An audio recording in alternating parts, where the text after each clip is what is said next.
What's good, y'all? Hope everybody's well.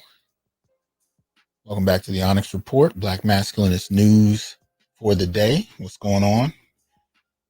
Beef. What's going on, Beef? Much appreciated for that compliment. Brother Micah, what's up, man? Brother Malika, Ron, what's up? Donnie. I don't usually, or at least in my new format, do the weekends, but I had a little something that I wanted to jump into. And I had to invite the brothers that were making it happen. What's up, Golden Child? Mark, what's going on? Master REB, MLR, what's up?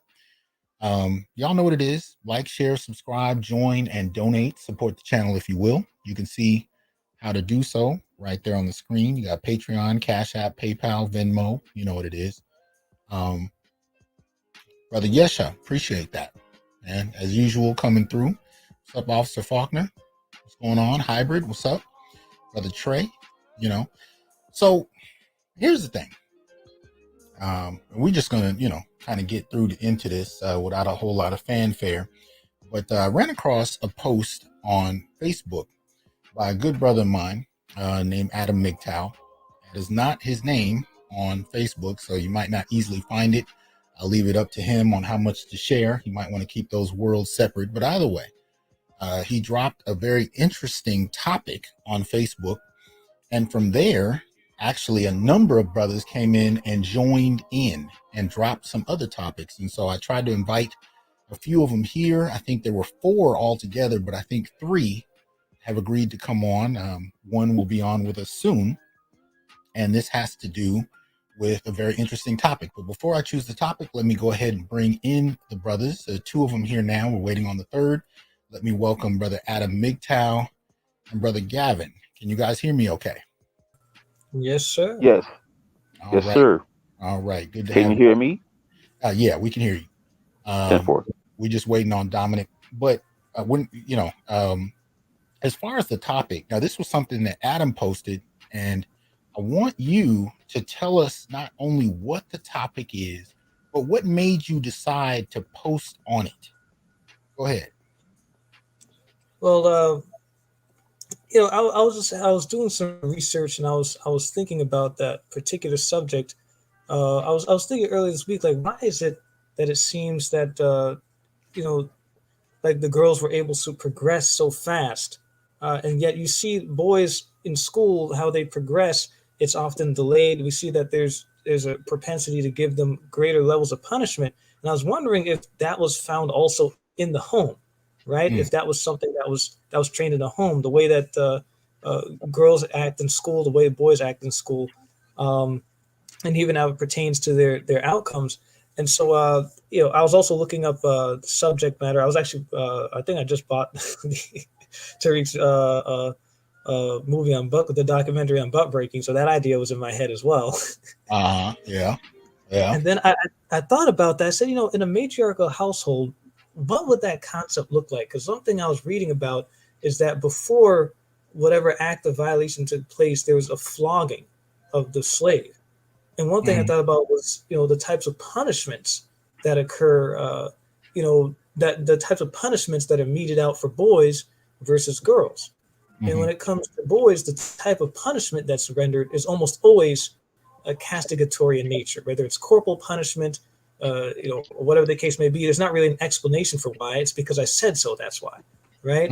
But girls, the type of punishment that's given out, it was, it's not as often. And their acts of defiance are lauded, like, oh, she's standing up for herself. She's learning to be a big girl now. So a little girl can talk back, and that's critical. When a little boy talks back, it's punishment. And that's what kind of got that idea rolling in my head. Well, what's funny about that, though, is, and I said this before, you ever have an older woman, whether she's in your family or not, and she's trying to hook you up with someone or tell you if a woman you're with is a good candidate to be your woman or your wife, and she'll say things like, yeah, she doesn't take your crap. That's the kind of woman you need. You know what I mean? Like argumentiveness is somehow a measure of strength and value. And yet we hear that a lot. A lot of brothers report to me that they get that impression from mothers, from aunts, even from just elders. Oh, she's tough. I like her. She doesn't take your crap. And you're just like, what the hell? Like, I want to voluntarily put myself in a situation like this. Like Man, I why? had situations. When I was talking to a woman professionally, she was nice to me. And then when I started flirting with her, the more I started flirting, the more she started doing stuff like that and thought it was actually sassy. I'm like, that's actually unattractive. Why do you keep doing this? Now, see, and that's an important thing you just raised there too. We have a name for it. You're absolutely right. It's called sassy, and that's supposed to be an attractive measure. I have never found that to be attractive. Sassy is Never. argumentative. I've never found that to be a value in my home. I'm just telling you. But and I'm gonna say this right now to Marcus and to BGS. Y'all are, if you're interested in coming on up, I will definitely send y'all the link. But this is an easy topic to jump into. But when you guys hear some of the things the brothers came up with, um, I just had to invite these brothers on. I'm like, and if anything, I want y'all to lead the conversation because it's your post and you guys each made individual contributions. I think there's only one brother that made a couple of contributions that never got into the group chat and isn't here, but we're definitely going to acknowledge him and his contributions nonetheless. So that said, let me go ahead and post. Hold on. All right. You know what? Actually, though, I do want to start. Nah, I'll save it. I'll save it. So we'll jump into it. So let me get my screen together here. And hold on. Come on now. There we go. All right. So there we go. So I know that might be hard to see. Let me try and pull it up a little bit if I could. So this was the post. And actually, damn it, my apologies. I thought I fixed that. This is what happens when you go impromptu. It is what it is. I apologize. Let me get my stuff together here. Had a little typo on the screen. We're gonna get that straight. All right. There we go. Okay, here we go. So there it is. So Adam, walk us through this, brother. I hope you guys can see it. But go through and tell us a little bit more about how you came to this, and go ahead and read through what you provided. And shout out to Sirius, appreciate that support. But go ahead, Adam. Well, one of the foundational ideas about this post is that the preparation. I mean, it's also had that whole Will Smith debacle in mind, but the preparation for black men to be, or black males to be in a subservient position, right? Because the whole point of buckbreaking was to, demonstrate to other males that this is what's going to happen to you if you don't submit, and the whole idea is that your position is subservient, and if you dare go against that, well, this is what'll happen, right? And so part of that process is preparing the male mind for that. And so that's one thing I noticed is that male defiance at a young age is punished with swift violence, and that's often the case. You'll see, I mean, I'm not saying that an occasional use of corporal punishment is unwarranted, right? That's psychologists do say that occasionally that's fine, but the use of it on a regular basis, even on a sometimes basis, is shown to have negative consequences. But what's interesting is when you look at black boys from childhood, or even in I've often said this, one of the only places that black men can get the same services that black women get is in the penal system. That's the only places where you get your education paid for. That's where you get the psychologists. That's where you get social services. That's where you get all the things you should have got before you ended up in jail. And they're happy. They're happy to give it out. They are happy to extend it to you with verve. But yes, if I can add to it, this is what I wanted to add, and I think it's appropriate when you talk about the kind of visceral beatings that black boys get. It's important that we as refer to whatever data we can, and I think we can go to this. I'm sure you guys saw this, but this is from Stacey Patton, Dr. Stacey Patton, and she does a lot of research on children and most particularly on abuse. Hold on, let me see if this is okay. Whoever this is trying to come into the chat, it says your device. I mean, to the come into the platform, it says your devices are not connected, so you need to go ahead and connect. There we go. There's brother Dominic. How you doing, man? I'm doing good. How about you? We good, man. We good. I don't know if you could hear what we're doing so far, but we're just in the first of the numbered list that you guys provided. So Adam is still walking us through the very first one, and we're about to dive in. Shout out to Master Who for the contribution. You guys make sure you support the channel. What I was saying in terms of abuse, in terms of the disciplinary treatment of boys, one of the things you can see here on this breakdown is that it's actually Black male victims of child abuse fatalities to the greatest degree. 1,800 Black male victims versus 1,300 Black female victims. And when you look at the perpetrators, it is 1,692 male perpetrators. It's 2,106 female perpetrators, which is understandable because women are generally the child providers. And the most prominent form of abuse is neglect. But in terms of child abuse fatality, it can be anything from neglect leading to diminished health to the point of death, or it can be a physical beating or anything else like it. So these are the kind of things we're looking at. So your first point lines up very much with what we see in the data in regard to child abuse fatality. I just wanted to point that out. You are definitely on track with this. But going back to your list, please continue. Well, I think that data point is very interesting because it also lines up precisely with the predominant use of corporal punishment. It's known Yes. that I was reading one article. I was saying cited over 250 studies. There was over 250 studies that showed that boys, basically, in general, it's well known, established fact that boys receive corporal punishment more than girls. And so it's interesting also that the fatality data would also line up with that. And that's from age 0 to 14. And so that, as far as buckbreaking is concerned, is preparing you that, to be subservient, right? Is to be in to anything that's viewed as oppositional, not to question, but rather to submit.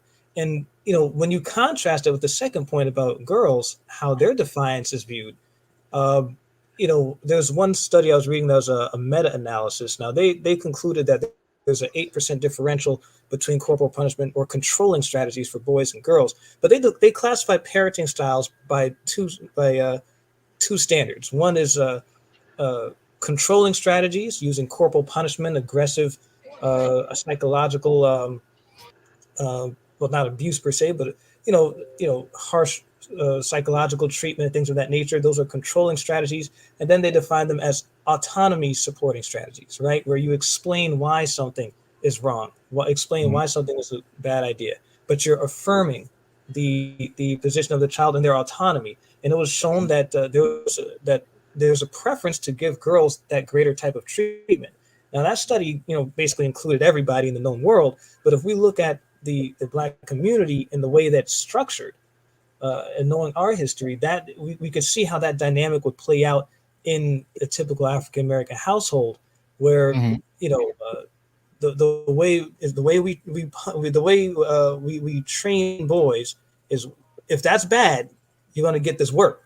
But for the girls, here, let me tell you what's really gone. This is why you shouldn't really do that. They'll use verbal cues more often than not, and not so much corporal punishment. And so what that does, autonomy reaffirming or supporting strategies, what that does is that it helps to humanize them. That helps the girls to have a sense of self-worth that the boys are not really receiving. And so the girls are inherently, they're more inclined to speak up. This is how you get girls who will go to protest and say, hey, where's all the men now? I can come to protest and got no problem. Because they've been, not only do they know there won't really be consequences, but they've been trained to have autonomy.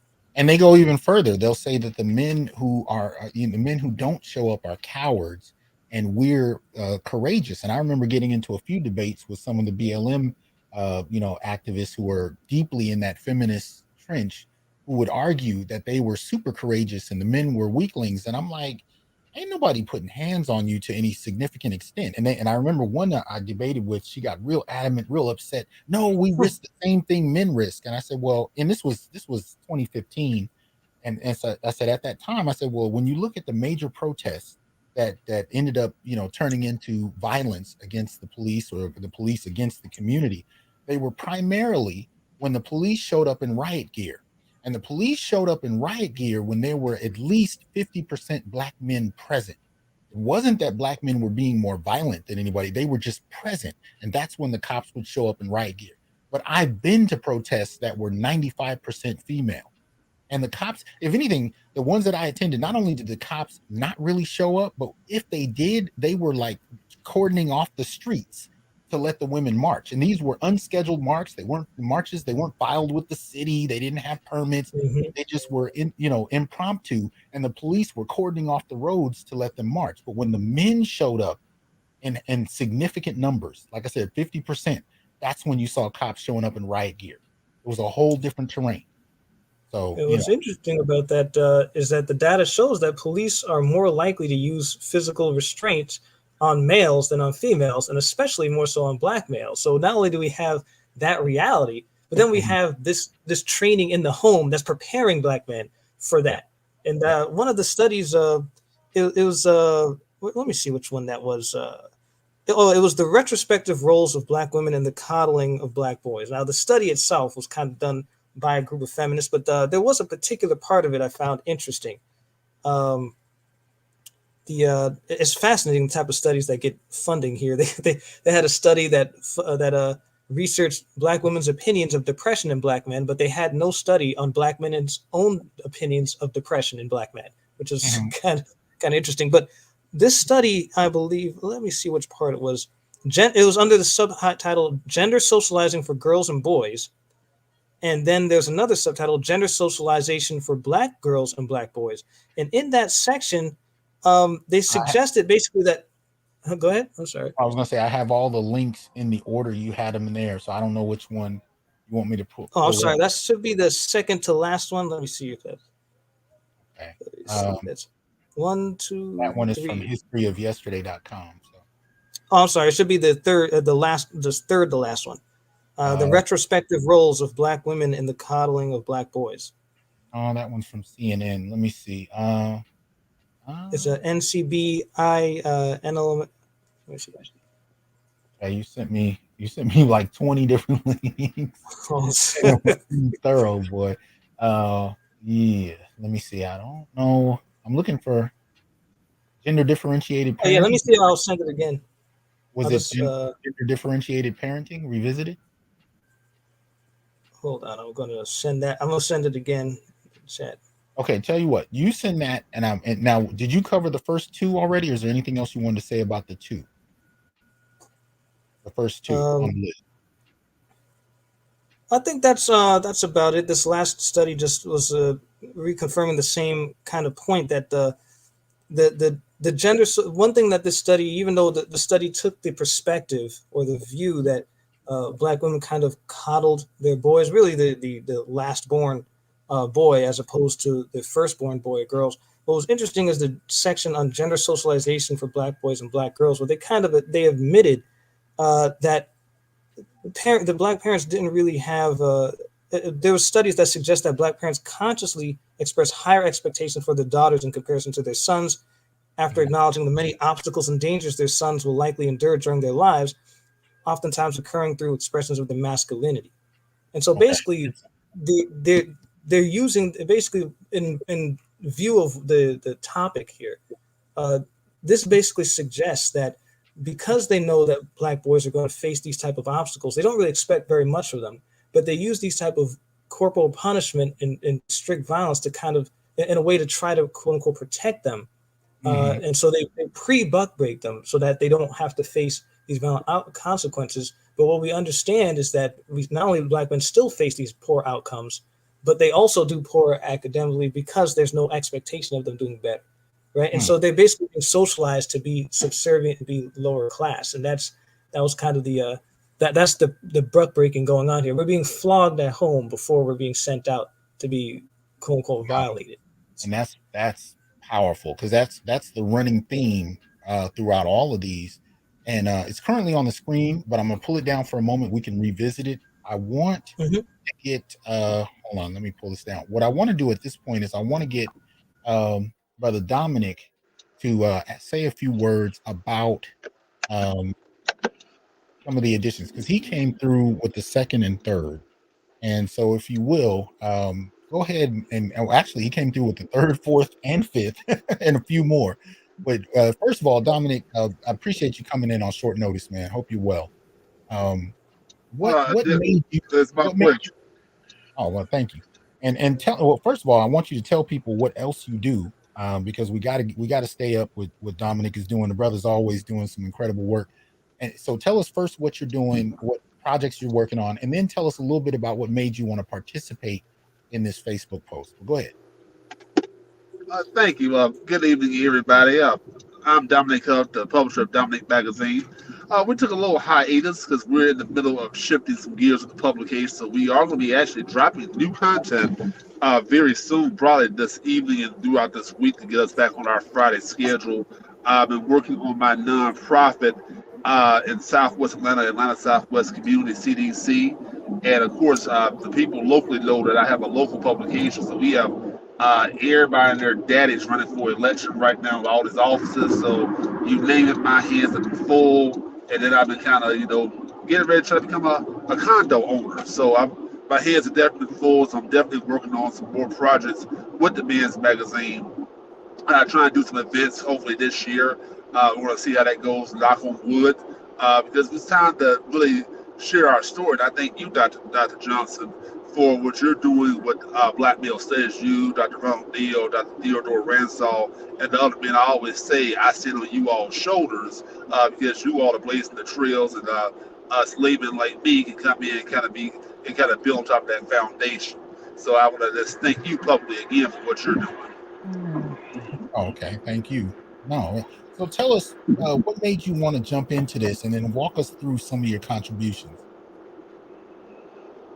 Okay, well, what made me want to jump into this is for the average person, unless you've just been hiding under a rock or just in Planet Belmac, the Will Smith Chris Rock situation really has brought black masculinity back to the forefront up for debate again.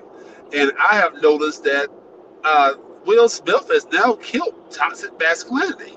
The same things that his behavior at any other time will be labeled toxic masculinity, but because he stood up for a black woman, all of a sudden toxic masculinity is out the door. You go, boy. You stand up for your woman, and we're hearing more black men need to do this and protect black women.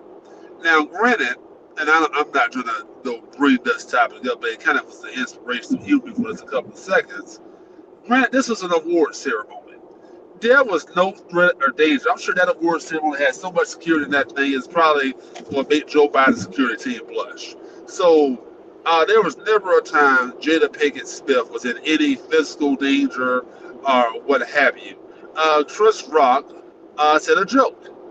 We all said jokes. We've all been to comedy shows and comedy clubs, and anybody who knows comics, and I know my fair share of because of some of the work I do in media, in the audience sometimes you're going to be fair game. It could be the shirt you wear, your hairstyle, the face you made, or whatever. They may kind of grab that and kind of use it for their material. Jada Pinkett Smith is not the exception to the rule. So if people are acting like, well, he shouldn't have disrespected his wife, I said, well, I guess you all have been to a comedy club. I've known plenty of guys whose dates have gotten heckled, and plenty of guys who've gotten heckled themselves, where sometimes the old joke goes like, hey, pretty lady, how you doing? I'm doing good. That's your boyfriend over there? Like, yeah, you do way better than him, but I know you love him. I see him past there, everybody laughs and keeps it moving. There's no violence, no nothing. But yet everybody's acting like Will Smith is so heroic, and the man has caused some irreparable harm thus far to his career, which may be lead to adding the contributions to Adam McTow Ipworth's list, because we need to go ahead and talk about this, and I'm gonna put this stuff in the magazine as well. And Dr. Johnson, I'm actually driving right now, but could you read me the points I wrote so that way the audience can hear it if they're doing it, then I can kind of explain why I No put the problem. items up there. No problem. All right, So, thank you. and like I said to the audience, this was completely impromptu. We got brother Marcus on the screen that jumped up. Appreciate that. So the number 3 on the list. So the first one, if you aren't able to see it or didn't hear it, is from Adam. He says male defiance at a young age is punished with swift violence. The solution to boys' behavior is always castigation. Number 2 is female defiance is rewarded, applauded, thought to be adorable. The solution is incentivizing the right behavior. And then number 3, contributed by Dominic, is the female child or children are empowered academically, connected with other leading women, and invested in, while the male child is left to play a sport and kept away from men. Give us your thoughts on that. Okay. Oh yes, that's a very delicious statement. That is very true because think about this for a minute. Now I loathe the term educated land. Then that's been kind of going around the ministry since 2017. And so when a black male is educated, he's looked at as an anomaly. He's looked at as a dork. He's looked at as boring. He's looked at as a white boy. You're talking white. You're acting white. But when these girls are doing the thing academically, they're recognized. Like they're told to go to college, get that education, get those degrees, get that certification. You can do anything a man can do, but better. But when these boys, but the thing is, they put these boys in sports or something where they feel it can make big money fast because these boys are looked at as disposable utilities. So you want your son to be the husband that you never had, which kind of goes back to the Jada Smith situation, where a lot of women look at themselves as Jada Pinkett, and a lot of dudes look at themselves as Will Smith. And so you're looking at these boys now are acting like surrogate husbands to their mothers. So now instead of him doing what he needs to do to be empowered to be a productive male in society, to be a productive male for his future wife and his children, now he's sitting here being relegated to doing things that make sure mama and those unwanted kids are taken care of, and that is robbing him of his childhood. Shout out to Michael Jackson with that song "Childhood." I encourage everybody to look at the lyrics of that, because that's a very deep song. So now we wonder why these boys have arrested development, because look, you told him to do adult-like things. You told him to go bounce the ball or run down a football field, go do something to help bring in money to the house, because he's now the husband. Okay. Let me go ahead and read number 4 because you contributed 4 and 5 and a number of others. So number 4 is the male child becomes the surrogate husband for his mother and sister. He's also Mr. Goodbar for his aunt and grandmother. You're going to have to definitely explain that one. Hence, where all of this protect black women shtick comes from, as they put that in his head to go after other black men but be submissive to non-black men. And I want you to give us a kind of shortened response because I also want others to contribute to some of these. And if you guys need me to reread it, let me know. Okay, excellent. I'll be brief with this one because we talked about the other one. This whole Mr. Goodbar shit that's going on. Black men are always told to sacrifice themselves for black women. It's like no matter what, if you see a black woman in the street into it with her husband, boyfriend, or whoever, you're told to put your life on the line to go and get in the middle of some shit that's not your responsibility. There is some shit going on. There is some shit in their butt beat. The best thing I tell men to do is stay out of it, be a good witness, and call the cops. Stop getting in the middle of shit that ain't got nothing to do with you. Now you get shot, hurt, or killed. Now you can't be productive for your family. And then the whole thing about it is, it's always, we always say, your mama jokes, oh, you better not be talking about my mama. You better not be talking about my mama. You never hear them defending their fathers. You are your father's son first. But it's always when somebody says about your mama, you ready to fight, throw down, and everything else. So that's that matriarchal programming. So that's just the most brief I could be with that one. I want to at least not monopolize the conversation. Does anybody want to contribute that? Anyone want to jump in? Right. What's up? What's up, man? What's going on, Marcus? What's up, Marcus? All good. What's going on, people? How you doing?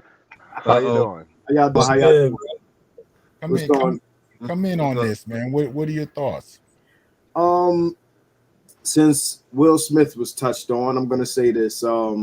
Be brief though. I don't want us to get off on a 2-hour Will I want to keep it very brief on the Will Smith part of it, right?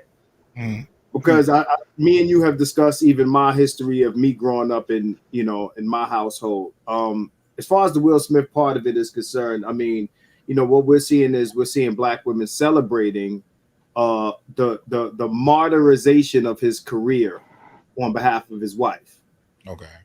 Right. So, with everything that, has already been said as far as Black men putting their lives on the line and different things on the line to defend or, fake protect Black women. That's what we're seeing with Will Smith as far as, this love that he's getting from, the female side of our community and the sympathetic gentlemen in our community that, it was a good thing for him to risk all on behalf of the woman. Now getting to Buckbreaking, right?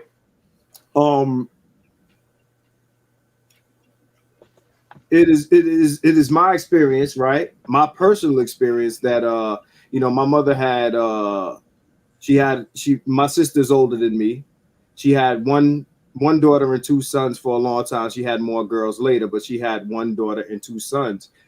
Throughout my entire childhood, I can only remember my sister getting a belt once. Yeah, I had the same kind of experience. Yeah. One time. Yeah. Yeah. Okay. So when you show those numbers that you showed earlier, I can definitely relate to that. Like, it would be situations where we would all be guilty and only me and my brother would get the backhand. You understand what I'm saying? Right. And my sister's punishment would be, I don't know, maybe something would be taken away from her. She couldn't go outside. It would always be lightweight in comparison to what we would get. We would always get the whooping. You know what I'm saying? For lack of a better term. I want to show you something, right, real quick, right? So I'm gonna pull up. I just want you to see, because it's related to a conversation that I had online, real quick, and it's very it's relevant, right? So this, right, is a post that this girl put up. She said, please stop calling this violence. I don't know if you can see that, right? Oh yes, I remember that. Please stop calling this violence, right? So my response to that was, so can we do it to women? Mm-hmm. And the response to that was, well, why would you want to? Are we comparing apples to oranges? These are two men. This was not a violent exchange. Disrespectful, yes, but we all know what violence between two men looks like. The sensitivity to a slap is astounding. I've been harder than, slapped harder than this by my grandchildren. And I said, well, because it's either violence or it isn't. I wouldn't want to be violent towards anyone, but it doesn't stop being violent because the victim is a man, and it doesn't become violence because the victim is a woman. Y'all don't regard us as humans. That's the problem.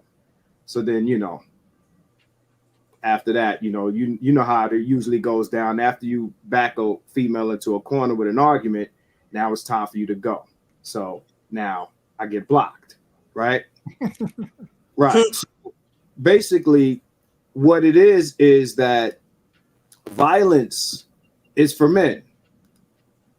Mm-hmm. Violence is for men. Right. Mm-hmm. It's not for women. Violence is for men. Right.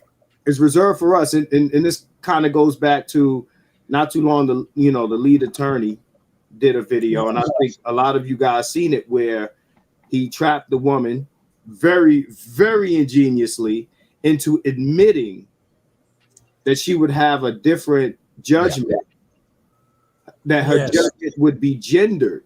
Right. Exactly. For the same crime for men than it would be for women. But this is what we've been saying. We've been saying that this has long since been gendered, while we're being told it's not. Right? We're given this liberal kind of language that everything is universal, justice is whatever. but we are experiencing the gendered nature of this. The data is bearing out the gendered nature of this, and yet people are telling us that, you know, it's not rain, it's not piss, it's rainwater. This is the frustration that many of us have. But I want to get to you know, to some of these so we can understand it, so we can get at it. I'll read off number 5 from Dominic. It reads, the female child is taught to avoid marriage unless it's a wealthy man or a non-black man, while the male child is told to never bring home a non-black woman. Right? You got some background noise. I'm not sure who it's coming from, but that's me. I was gonna chime in and explain it. I'm back on the road, but yeah, it's like when you look at the marriage data, there was a 2013 PBS study that showed an overwhelming number of black men who would like to be married compared to an overwhelming number of black women don't want to be married. Now, that's a whole conversation in itself, but to keep it brief, is women are told, you know, be strong, be independent, God bless the girl that got their own. I'm seeing a lot of women now with their houses, their condos, their cars, their careers, their business, their good credit, their money, their resources, and you go, girl. I'm not against that. So women are told they can do all that by themselves. Why do you need a man? A man can have a black man can have that same stuff. They look at him like, you ain't shit if you ain't got a woman. Who are you building for? Why are you by yourself? You just want to be a playboy. You this, you that. But nobody questions why a woman is single. Case in point, our presumptive Democrat nominees, and she's unopposed in the Democrat primary for governor here in Georgia, Stacey Abrams. Stacey Abrams is an unmarried woman. There's no way in hell that a black man can be in her position and nobody not bring up the gay card, nobody not question where his wife is at. It's the dual economy. And I get on the woman's end, they have the things where they get questioned about too. But I'm not here to discuss their issue, I'm here to discuss ours. So when we saw Kenji, Jackson Brown, or whatever the woman, I'm not trying to get disrespectful, the Supreme Court nominee, the sister's going for the Supreme Court, you saw everybody embracing the fact that her white husband kissed her and said, oh, she's gone this far because her white man supported her, this and the third. It's time for black women to lead the struggle, love alone, and to embrace a man who can do some things for you. But if you see a black guy hugging his white woman, all of a sudden all hell breaks loose. It's why you bring home this white girl, but as soon as the black girl brings home this white boy, oh, they're celebrating doing cartwheels, and this guy could be Matthew from the damn Subway. They don't care. He's just white, just JBW, and that's where that was the motivation behind that talk. Okay. Yeah. Okay. Go ahead. Somebody about to add in there? Yeah, I might add that, you know, the relationship between, you know, who you marry and how you're raised as a child shows exactly that relationship between what buck-breaking in a matriarchal household looks like, right? Where as a man, you don't really have that autonomy. That shows that type of training. Again, there's the controlling strategy. This is a controlling strategy, right? I remember constantly being told, you know, but and other black men that were being told that, you know, either directly or indirectly, that if you're not bringing home a black woman, there's a problem, right? You know, if not directly by your mother, then by aunts and you know, and even uncles, but aunts and cousins. They're like, "What's wrong with you?" Like, yeah, they'll make arguments like, "You got all these black women out here, and you chose such and such, right?"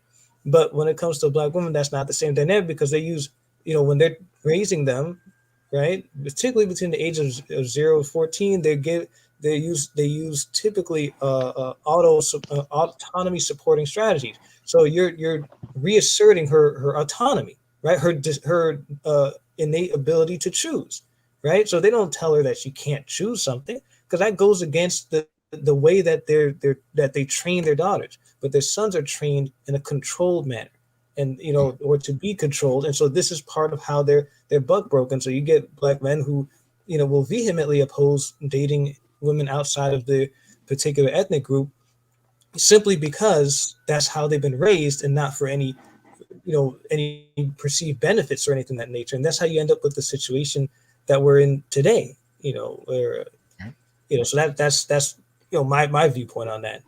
Okay.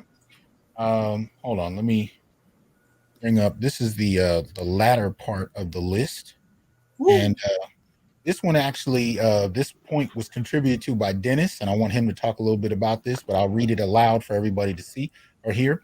When the male child is of age to seriously date and marry, he shall be advised by his female relatives not to date according to his own preferences. It will be suggested that he dates one of their friends' daughters or nieces who is already a struggling single mother, overweight, or rode the carousel since the last time the Falcons were good. Dennis, go on and jump in on this, man. First of all, what made you contribute to the list, and then tell us about this point? Well, first of all, good evening, everybody. I hope you guys can hear me halfway decently. Yeah, I managed to have a few short minutes to explain when you invited everybody to come on. They caught me at a real bad time, so I'm trying to get through this as quick as I can. apologize. Basically, what I was talking about with when most black males get to a certain age, they're sort of like directed to. Well, it goes back to sort of like the select not versus non-select thing, and I'm sort of talking about women can sort of tell who the select guys and the non-select guys are sort of gonna be by the time they get to around high school age. They can sort of tell. So if they notice a guy sort of struggling in that area, they're related to them, they'll sort of steer them sort of well, you're not going to be able to get the hot girls you really want, so let's steer you towards some of my girlfriend has a daughter who's maybe not overly attractive that needs somebody to be with down the road. Maybe I can steer you this way, since you're not going, and I know that's not who you want, but be thankful that you can get her. So as far as your preferences are concerned, your preferences don't matter at all. Even if you later become who you hope to become as far as a career is concerned, and having your stuff together, having your look together, and all the stuff that people talk about in the manosphere and the dating realm and all that stuff, it really doesn't matter. You need to be going towards one of the folks we prefer you to be with. Was one of my like if you have a single mother, they have a girlfriend who has a niece who's 25 years old and 5'2" and weighs about 300 pounds, and they've been needing a guy or a struggling single mother of 4 different kids by 3 different men. They need somebody to help rear those kids, and you be a good man to do that for. That's basically what number 6 basically meant. They're looking for that basically what I'm trying to say in that long dribble I made is they raise marks. They raise male marks. And these guys, because a lot of us don't realize what's going on in the dating realm, we fall for it. We fall for it quite easily, especially my generation, the Gen X generation. We were raised on that. That's all a lot of us knew. Okay. Anybody else want to add something to that before we move on? Yeah, I definitely want to add to that point. I agree with Dennis, my former partner in crime at Georgia State University. That'd be a show in itself about the stuff we used to do in the old days. Oh, but, my gosh! We can't put that on. We can't put it on the radio. We can't put that out there, Dominic. We can't talk about that. That's another StreamYard now. Now this show, we had to go to Marcus' show because Marcus likes all the smoke and the cheers flying. Over here, we had lecture halls. We had to sit here and act like we got sense. But with that point, you say you're absolutely correct.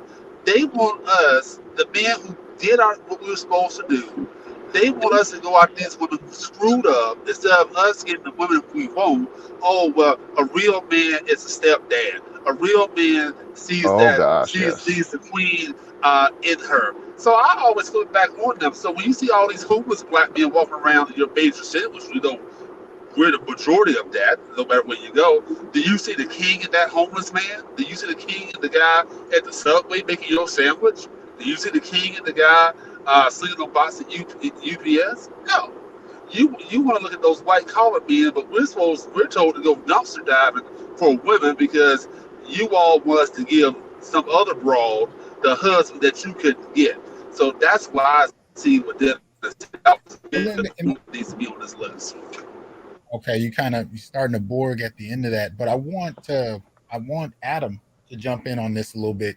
You wanted to add something to this, and I think you should. What was it, Adam? Yeah, Dennis' point here. It sounds eerily similar. I was reading something before. I got to find those studies again. But I was doing a lot of research on matriarchal societies. But what's interesting in even just ancient societies in general, and we're all familiar with the concept of an arranged marriage. But what's fascinating about this particular point is that these arranged marriages only occur or only set up. These arranged couplings or marriages are only set up by women in the Black community. You don't have fathers or men setting brothers up saying, hey, you got to meet this girl, you got to date this girl, or even saying, hey, my daughter, you got to date a guy like that. That doesn't happen. But you will get aunts, cousins, mothers, or even just female friends saying, hey, you got to date this chick.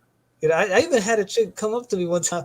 I was in high school. These people was just... Anyway, they got this chick that was rotund and brought her over to me. And she said, you're my boyfriend now. So when did I agree to this? Wow. My friends just said, yeah, that's the guy.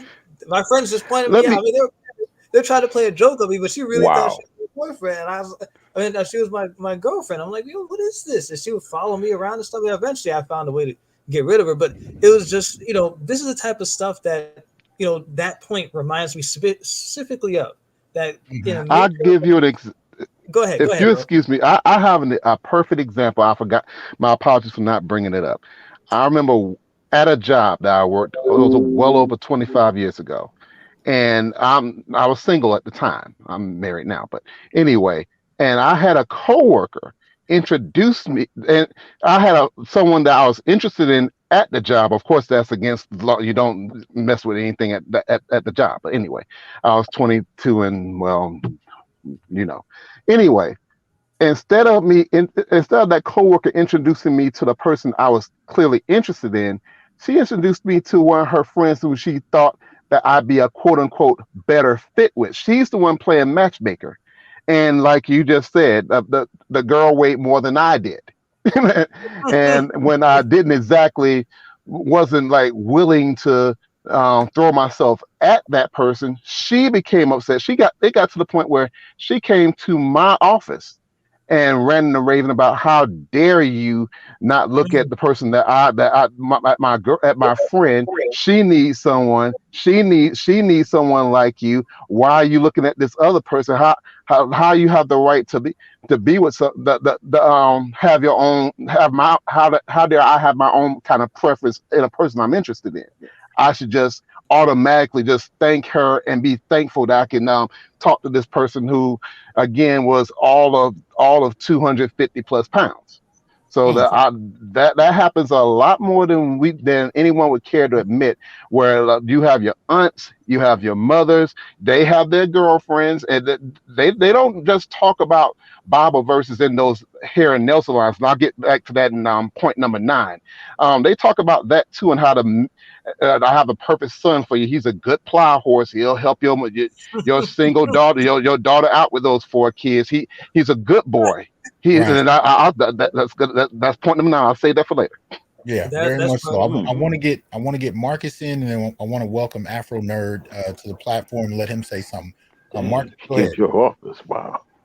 Okay, so I was gonna because Adam McTow said exactly what I was gonna say as far as all the control over dating and who dates who and who gets to date who is in our culture is controlled by the women. Think about it. Aside from them suggesting whoever, there's all these rules about who we can and can't date.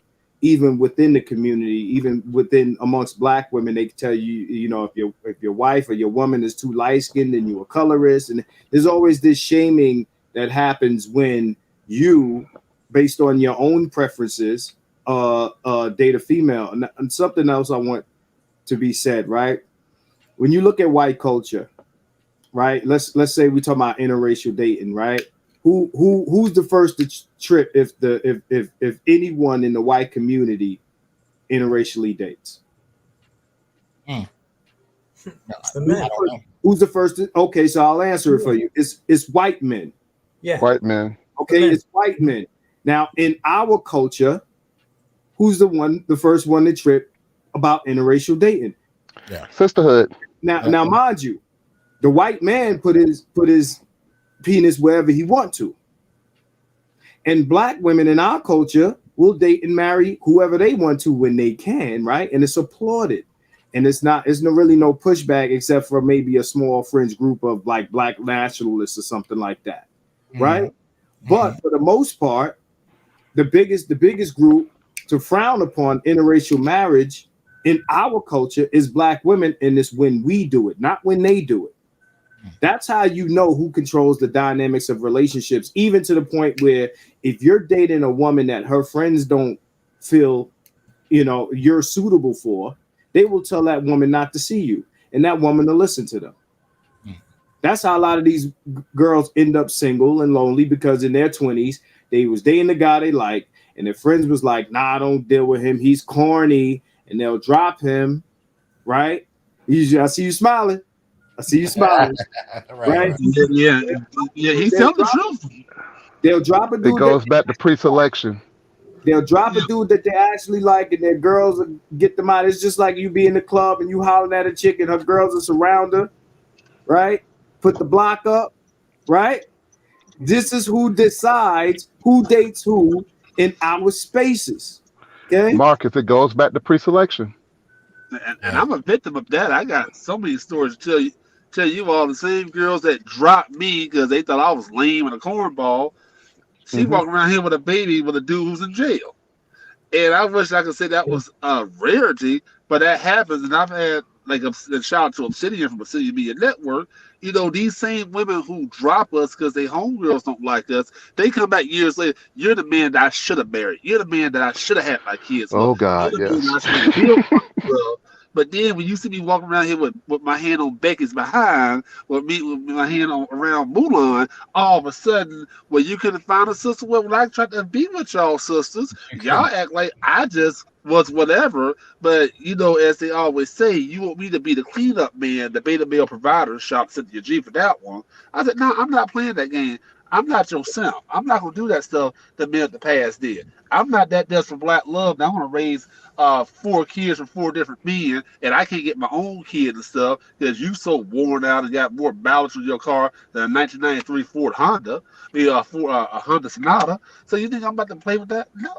And I'm glad that these young boys are waking up and saying, no deal. Well, That's the point. Oh, sorry. I'm sorry. If you put, give me just about 10 seconds. It all goes back to, like I said, a lot of times on Facebook, a lot of young men aren't accepting the same deal that my generation did. That's the problem that the sisterhood's having. Yeah. I'm sorry.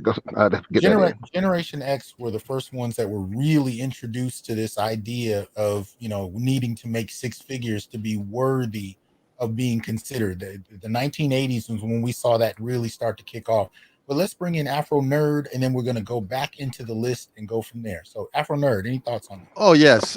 Good evening, Doc, and good evening to the other gentlemen. Can you hear me? First of all, can you hear me? Yeah, we can hear you. You're over here blowing up my comments. Like, where's the link? I'm like, oh, yeah. I'm sorry, man. I'm sorry. Come on. This week has been a tough week, and I want to go back a little bit, regrettably, to the Will Smith thing. Don't spend too much time there because I don't want us to get lost off of this. Oh, no, but it's connected. Everything's connected. So this week especially has made it more clear for me to see the chasm that you talk about. It is so out there. I sent you an audio of a conversation that was on Sirius XM yesterday with Dr. Wilmer Leon and Ruby Sales, the activist, Princeton degrees, Tuskegee degrees. I mean, I'm seeing women of a certain intellectual firepower, Dr. Julianne Malveaux, MIT economist. Yes. Okay. Yes. These are women that I respected on the scholarship tip, but when they start getting into this interpersonal man-woman thing, I'm left with my mouth open, gentlemen. I mean, both women essentially said, Sales specifically said that the joke, that the 5-second joke, literally, the 5-second joke is tantamount to being called the N-word. That it was a psychic assault. And I'm like, look, I'm very much a reptilian male. People know what that means, right? I remember Demi Moore. We can talk about sisters and all that. Demi Moore at the height of her powers, mid-90s, go to striptease to be compared to a woman that looked like that with a shorn head. Stop it. Like there's where like me playing the Dozens, Generation X, I would have said, hey Jada, I think you might be up for the Uncle Fester role for Addams Family Part 2. Like we can really go deep on this. How disrespectful was the remark? And then also when you bring up proxy violence, doctor, there was a case in the Bronx a couple of years ago that haunts me with a young boy. I can't even call him a gentleman. He was a boy, 15 years old, Junior Guzman. Yes. Junior Guzman was hacked to death by mistake because a young woman saw something like that. Well, she put the hit out on him on something that was ultimately even a joke, some kind of sexual video that turned out to be not exactly real. But this young boy died because she was sicked on by other men of color. So when these women and even these educated PhDs now are coming out and kind of shrugging their shoulders, or Ayanna Presley coming out saying, Will, you did the right thing. And I don't want to be so long-winded, but I got to bring this up too. Because even on my own show, Doc, what's up with the other brothers that when you explain this stuff plainly, they're riding with some of these women? It's not about gender. It's about right and wrong. I mean, this is real. What I want us to keep on track. So go ahead and finish your statement. So I guess what I'm saying is we've got to continue with this work you're doing. I will contribute as much as I can. We've got to bolster up this Black men's movement because we're at a point now, we're at a red alert stage now where we're not even getting heard. We're not even being considered. And the stakes are real. Even the fact and I was making this last point. I can't even present the idea that this man blew up a whole infrastructure with the Roots, Amir Thompson, the Williams sisters, her father, the all Black Oscars. That whole scene is done because of some follicles. You can't make this stuff up. It is, but like I said, I don't want to veer off into that to too great a degree. I want us to finish this because I think it was interesting, and I want people to see what these brothers were talking about amongst themselves. And I agree with you; it does connect to everything else. But I want to kind of bring it back here so we can get through this because I know a couple of brothers. So let me continue here. Let me see. I think we left off after Dennis, so I think we're on point 7 from Dominic. The female child is encouraged to be masculine and do for self, while the male child is encouraged to be feminine and wait for a leader, namely a woman. Dominic, anything you want to say on this one? And then I'll open it up. Yeah, it's like it goes back to that whole mama's knows best shit that we see a lot when it comes to these boys. So where your mama taught you well, always respect that woman, put that woman first. You like the respectability politics. You better, put on that tie and fix your hair right so Mr. Charlie can give you a job in his business. And, ask Mr. Wong to be your mentor so you can learn how to be a good man like him. So it's always you want to throw us at these non-Black men telling us that's the way to go. And then, all of a sudden we're supposed to bow down to them, but you're encouraging your daughter to start that business. You're encouraging your daughter to go buy that piece of real estate. You're encouraged to do that, but we've been told go work for the white man, go work for Mr. Chinese man, go work for these people because they know what manhood is and it isn't. And to me, that's the most blatant disrespect ever. Okay. Anybody else want to chime in on that one? Go ahead, Marcus. No argument here. I told a friend of mine that I believe that women in our culture are looking for submissive men. Mm-hmm. That is the desired man. Not just that, but he has to be a successful guy. They want a man that is ambitious, a go-getter and aggressive in the world, but he needs to be submissive to her. Mhm. Okay, so what we have is dominant women who are looking for submissive men, right? Mhm. So outside of that, they'll do, and if it's and even in some cases, if he's not successful, that's cool. I mean, as long as he's compromised to some degree, like you'll compromise him educationally, or you'll compromise him income wise, or anything like that. But he has to be. I know a woman who told me straight up. I was like, why do you date all these sorts of guys? And because she has a kid with each guy that she's with each year, and there's always these guys that have to kind of like follow behind her and follow her lead and that sort of thing. And she said to me, and it was quite honest, she said, I have to be the boss, I have to run the relationship. And these women are mama wives. I said this the other day, or if it wasn't 2 days ago. They're mama wives, and they want son husbands, and they need to be in control. They have a control fetish. That it's learned behavior. You know what? Well, I'm gonna make a slight adjustment because I want to differentiate between the biological sons that are treated like husbands and the husbands that are treated like sons. You're talking about. I'm gonna call them husband sons, but I get what you're saying. No, you're on point. I just want to differentiate so we know the specific difference, but you're definitely on point. Grown men are sought after to be husband sons. Doc, I want to mention something quickly. Wait, hold on. I'm hearing some breaking up, but Afro Nerd, I want you to finish, and then Adam. But let's make sure we're on point, though. Yes, definitely. So I'm not sure if you saw this piece that came out. The New York Post is making a big deal about. We're gonna talk about that on my show Wednesday. I'm gonna have Dr. Neil. I'm gonna have Gigi. We're gonna go through that article on Wednesday. Absolutely. Now the reason why I'm mentioning it is because it touches on this, and I'm definitely your student because I'm reading in between the lines in this thing, and it's mentioning these kind of faux inadequacies of black men compared to black women. And I'm sitting there, and I know you're going to pick this apart, but it's also connected to what you're saying. It also rings true of Jawanza Kajufu, who came out 25 years ago about mothers loving their sons but raising their daughters. So all of this is connected, and I don't understand why we're not seeing the scholarship beyond you talking about this on the world stage. It's just not even mentioned. It's not even considered. Your sound is breaking up. We might need you to come out and come back in. There's something going on with your mic, but I think we could make out what you're saying. I want to give it to Adam. Also, want to welcome BGS to the stage. What's up, BGS? Hey, what's up, Doc? I didn't really want to, at first I didn't want to really jump in because I want all these brothers to kind of get off what they had to say. But you know how long we've been talking about this, man. In fact, I'm going to drop a piece a little later. Asking our black men winter soldiers. Oh shit!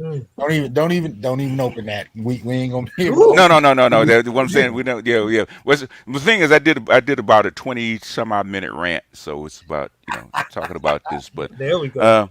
But yeah, what I'm just saying is so we've been talking about this for a very long time because this is we've delved all the way back into like the 1750 when this thing was actually formed. So this has been a hardened culture that has been passed down, and what is frustrating is, to me, it's not the women, because women, the women have been they're going to be who they're going to be. The thing is that how many men actually sided with this and actually took up the cause and actually accepted this as normal. That's a surprise, and it wasn't just the regular guys. It's in a red pill space. I was actually shocked. That's why I actually did it. So this is just deep programming. Go ahead. And that's why I think the Generation Z, Generation X component is so powerful, because we were the first generation that were bred. We were the first generation raised by single mothers to the extent that we were. We were bred into this. Previous generations were not. We're the first generation to get that programming, and so it's hard to pick on. Agreed. Oh no, the thing is, we all got the programming. The thing is that the programming was actually perfected and peaked with Generation X. Okay, everybody got the programming. Trust and believe, like we talked about it. If you looked at Fences, right, which is supposed to be in the 1950s, okay, Troy had the programming. Okay. Well, it's true, and I met your father. It's still different when you have a man present. It's a different level. Yeah, it is. It's a different level. But I agree with you. The programming has been there. It wasn't invented with Gen X, but it was definitely. Adam, Perfected.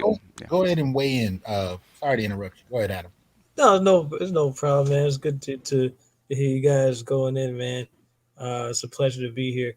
One of the things I think about that this point, especially in relation to it all goes toward that central theme of buck breaking in a matriarchal household, because generally speaking, the whole purpose behind buck breaking is that you had a defiance, right? There's that male who was standing up, like, you know what, I'm not taking this, right? And the whole point of the buck breaking is like, no, we're gonna break you and make you submit to this. And so when Black men basically go against that matriarchal programming, even by nature, saying, hey, you know what, I'm not really attracted to this 600-pound chick, and they go against you, it's like, wait a second, weren't you trained properly? Weren't you buck broken in the home? Right? When Marcus talks about the husband sons, it's like, she's like, I'm trained to be the boss. He's supposed to submit. And those guys appear. Why do those guys appear? Because they've been buck broken at the home. They've been disciplined in the home. These controlling strategies have been used in the home. And so when they get sent out or released into the world, well, they're taught to submit to females, right? And so they'll go out in public. You're taught never to hit a girl, but your whole life you're being hit by your mom, right? From 0 to 14 to some extent, right?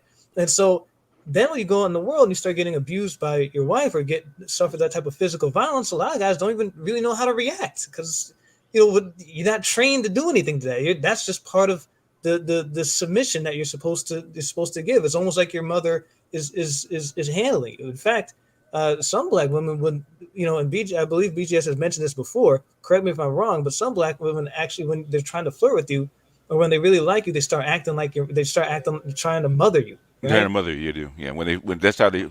I was telling Doc a long time ago that that's how Black women especially, show love. And while women show love by trying to mother you, the thing is that there's a difference between how a white woman mothers you and how a Black woman mothers you. Yep. And that's the biggest difference. You notice, because white women try to mother you by being submissive and supportive and stuff like that. Black women try to mother you by trying to be dominant, because that's the way they learn to mother. Yeah. And I would add to Adam what you're saying. It's not even just the mothers. You're even having the girls hit you. Remember when you were a kid and you and girls were the same strength and they would hit you, and before you respond, somebody would snatch you and say, you don't hit a girl. Yeah. And you looking at them like, this girl just popped me in the nose.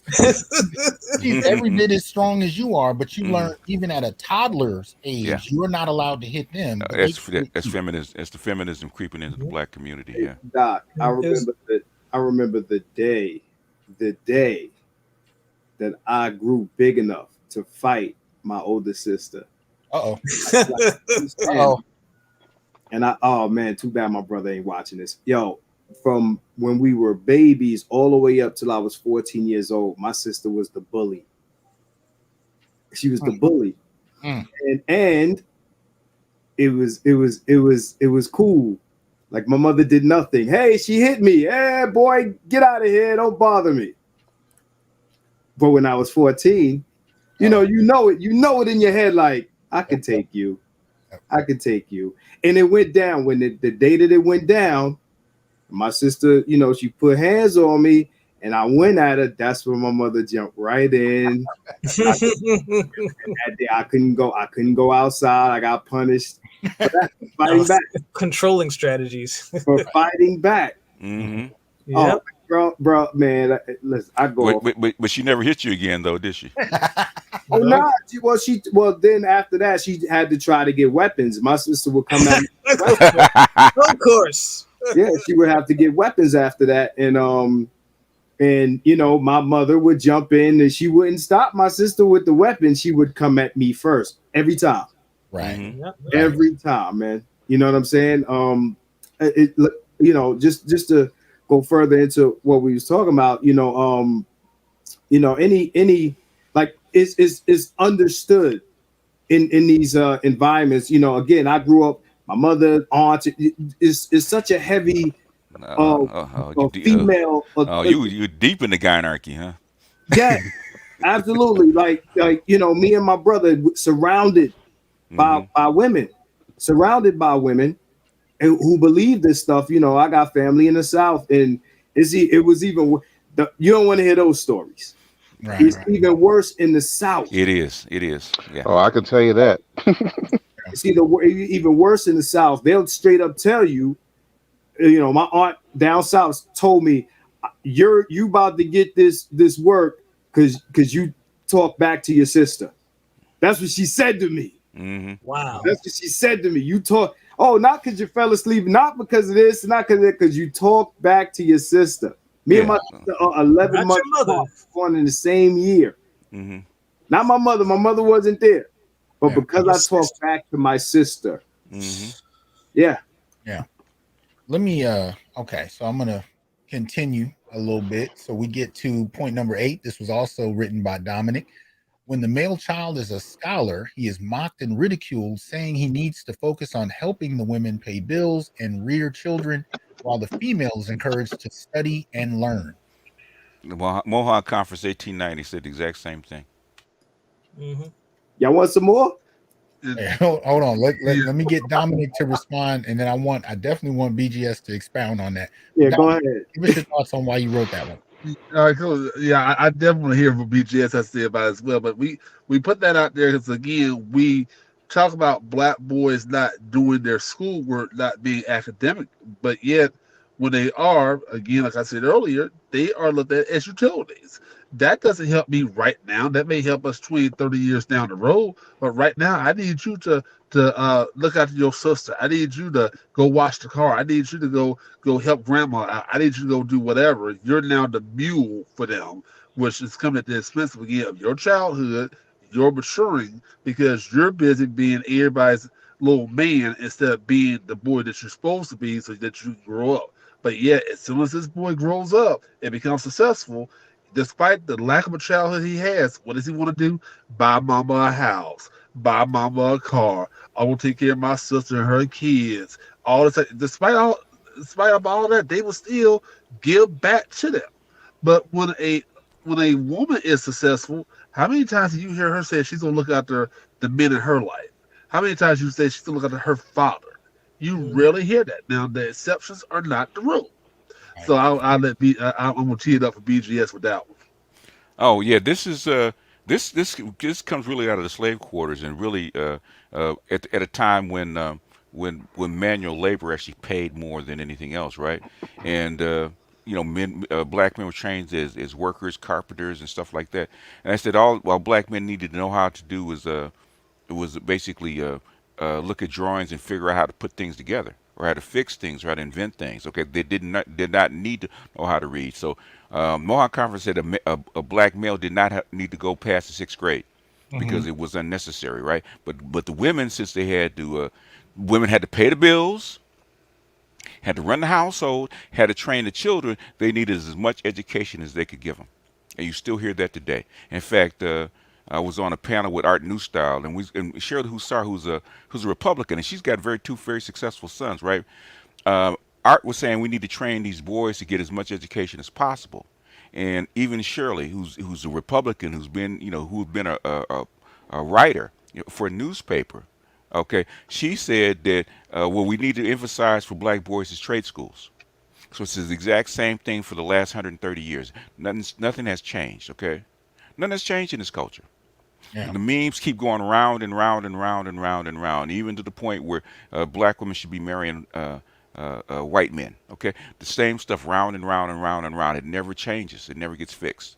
And the thing is that BIOS chip never gets overwritten. It never, the bug in it never gets changed. Now this It's is not new.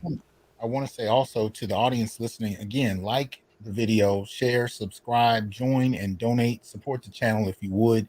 But this when I talk about the Gynopatesto family, this is what I'm talking about.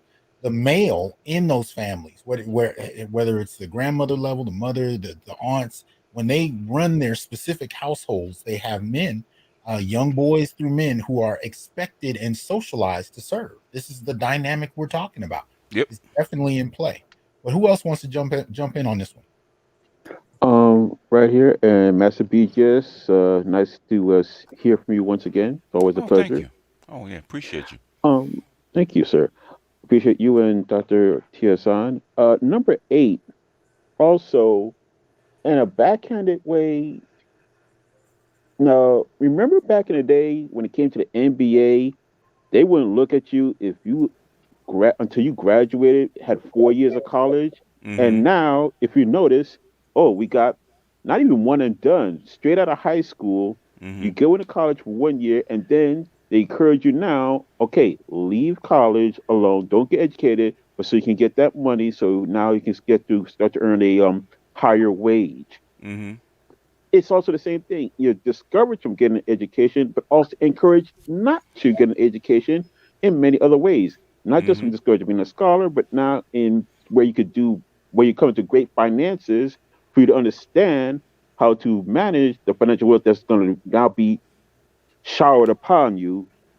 You don't know what to do Yep. and how to handle it. So, real quick, and I'll keep this short. I am the scholar in my family, in my immediate family. Mm. All right, best grades in the house, and it was very difficult. Very I had overwhelming pushback towards me getting a higher education. Overwhelming pushback, like even when I was in college. It was demanded of me to pay bills while I was going to school, pay bills in the house, right? Yeah. My sister, none of this was demanded of her. My sister went to school and finished school while living with my mother. I wasn't able to do that because the going to school, then going to work, right? Then having to take money out of that to give to to contribute to the house. You know what I mean? Right. It was, and I'm what? I'm like 17. Right.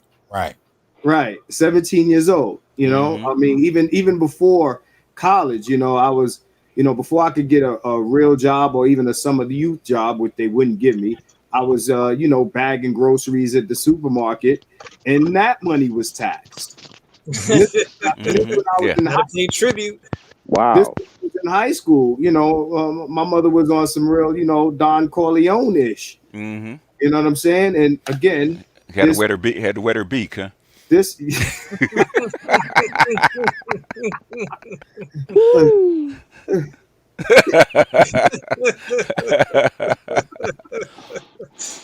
Oh, that's real, Yeah, man. I had a similar experience as well. Just every male in the household had to work, whether you're going to school, whether you're going to trade school, whatever Yep. you had to. Yep. You couldn't just focus on your studies and get good at that. And it's funny because then even while I was in high school, I was working, and then if you bring back a bad grade, it's like, hey, what's wrong with you? It's like, Mhm. well, I didn't have time to study because I was out working when I should have been studying. Yeah. But Everybody has that experience. Oh yeah, I had it too. I didn't get a job in college. I couldn't find one until my second year. So my first year, I'm living off of bags of potatoes and boxes of cereal, and yet I'm still sending loan money home.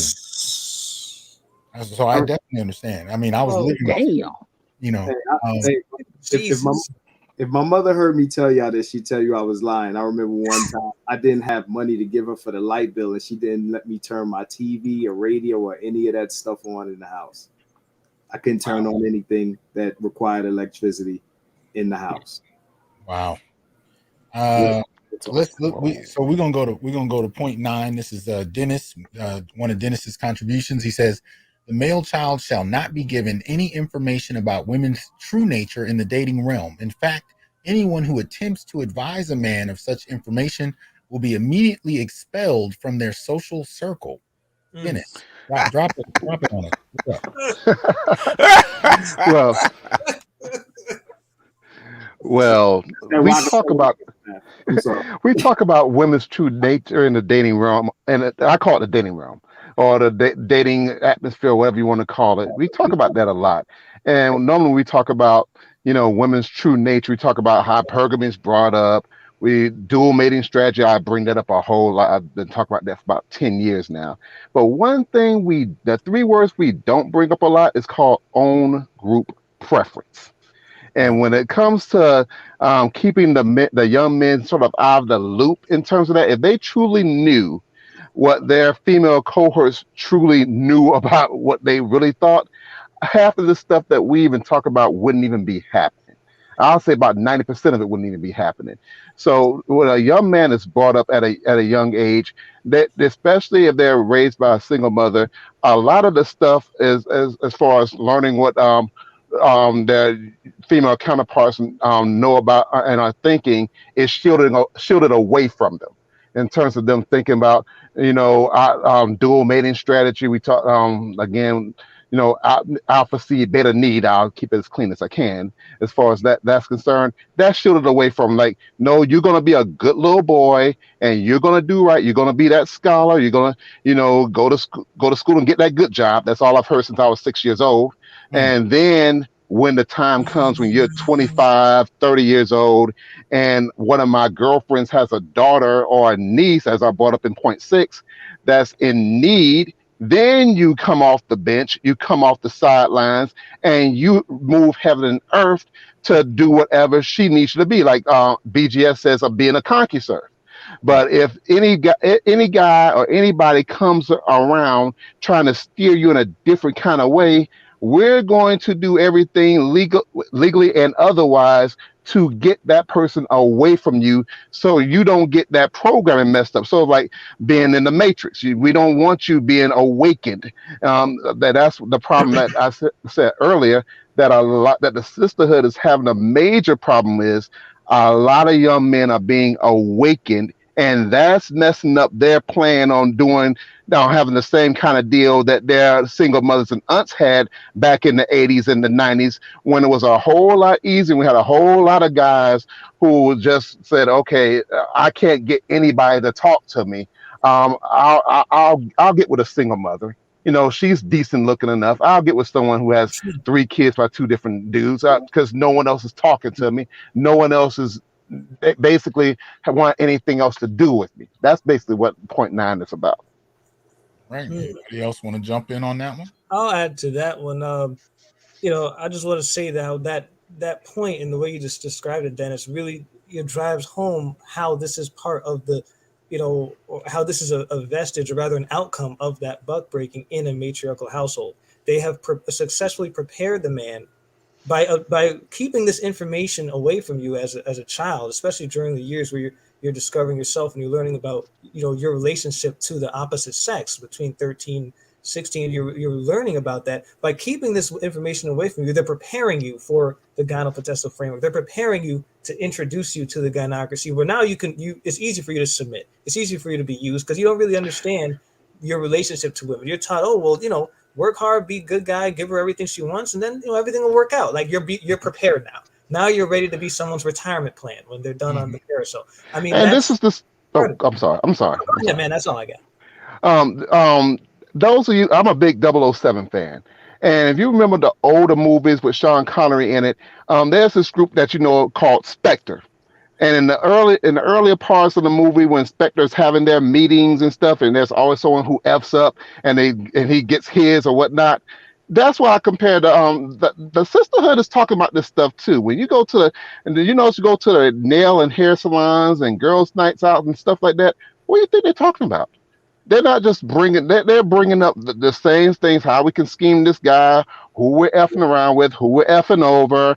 I got this, that, and all we're going to hook up my 16-year-old son who's nerdy and can't get a girl. 5 years from now, when he gets his college degree, we'll have him lined up, and he'll be a good, plow horse for my girlfriend over here who has a niece who can't get a guy who's been run through the carousel and all that stuff. They're talking about this stuff too. And you notice you go to a hair salon or whatnot, there's no straight guys in there. They hear this stuff going on. What do you think? I mean, think about it. That's what they're bringing this stuff up too.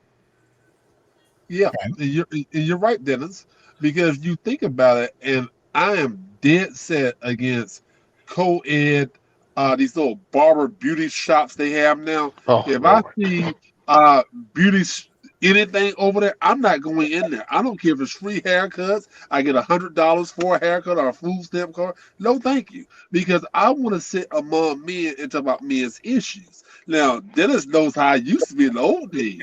Now, I don't want old people go in there just to stir some stuff up and get kicked out, because I say what all the guys be scared to say. Because women are putting girls on game. Men were not doing that by and large, and social media has helped us do this. The internet has helped us do this. And now, if you're in a place surrounded by a bunch of simps, female validated males, male feminists, and all these little pit me baby please simps and dudes that are pretty much ran by their women because they need a place to stay, so you can put up with her crowd. Now we can say, now we're sharing notes and stuff to where guys are really taking this and running with it. Because think about it. In the old days, when men picked a boy for their daughter, it was always somebody who he felt could push the legacy forward. Women are not thinking like that. Women are looking at a cleanup man. Oh, you'll be a great guy that can just handle everything and deal with the stuff afterwards. You know, you don't need a kid. She got kids like that, because they're looking at who makes a pretty baby. We are leaving And that off the table. and they're looking at someone who's naive enough to not know her nature. Someone Yes. that is dumb enough, dumb enough, might as well say it, dumb enough to not Yeah. to neglect those 3 a.m. text messages that she's getting from one of her exes that she's still banging on the side. That's naive enough to not know that she's been at the store for the last 4 hours and came back with with one bag of groceries, if that. So they're looking for that too. And And the and store the right down the only street. group that will fit that description are those who do not know their nature and still still desperate enough to get that female validated. Female validation basically means I'll do anything to get the approval of a girl. One day, whether it's tomorrow, whether it's 5 years from now, if I say the right things, she might just accept me asking her out for a date. And if I'm lucky, I might get laid. Those are female validated guys. And that's what Dominic and we talked about this for years and years before social media even came out. So Okay. Yeah. And let me see. We got one left. Let me go ahead and pull this one up. So we got this one comes out of, this is Gavin's contribution. This is the last one on the list that I saw. I don't know if there are any others. As the male child is taught to be a gentleman and hold the door open for any female, should she not say thank you, he's taught that he's to be the mature one and overlook the lack of courtesy, appreciation, and respect. And I think in some ways we could say that the holding the door open is just symbolic of being polite, oh yeah. extending in the interest of a woman, so on and so forth. But Gavin, go ahead and tell us your thoughts behind this one, and then y'all can jump in. Yeah, I mean, I've seen it in so many different ways, experienced it, seen it. The most glaring one that really hit me was about, I want to say, because I'm here in California, I want to say about maybe a year before Governor Newsom closed down the state. I'm going somewhere, I forgot, maybe it was shopping at a grocery store or maybe a fast food, whatever. But anyway, this woman is in front of me with her son. I say the boy is around 14, 15. She's a sister, and the boy is, 14, 15 years old. She already has him dressed with that kind of blonde hair, spiked look. As soon as we come to the door, he already knows. She steps to the back and lets him open the door for her to walk through. And then there was another woman coming on the side. He knew already to stay holding that door till that other female walks through, who they were not together, did not know him from Adam. And then when I got through, he held the door open for me. He said, "Hey, sir, here you go." "Well, thank you, bruh. I appreciate it. You go ahead with your moms." And I held the door and let him go with his moms. But it's that way. Oh, I'm sorry. And the second female, the sister, she did not say thank you. Okay. Y'all want to open it up? Anyone want to tackle this? I'd argue Yeah. that. Oh, go ahead, man. I'll No, let you go first. I'd just argue that in relation to this type of this type of dynamic, in the subject of buck breaking within a matriarchal household and what that looks like. This is trained from childhood.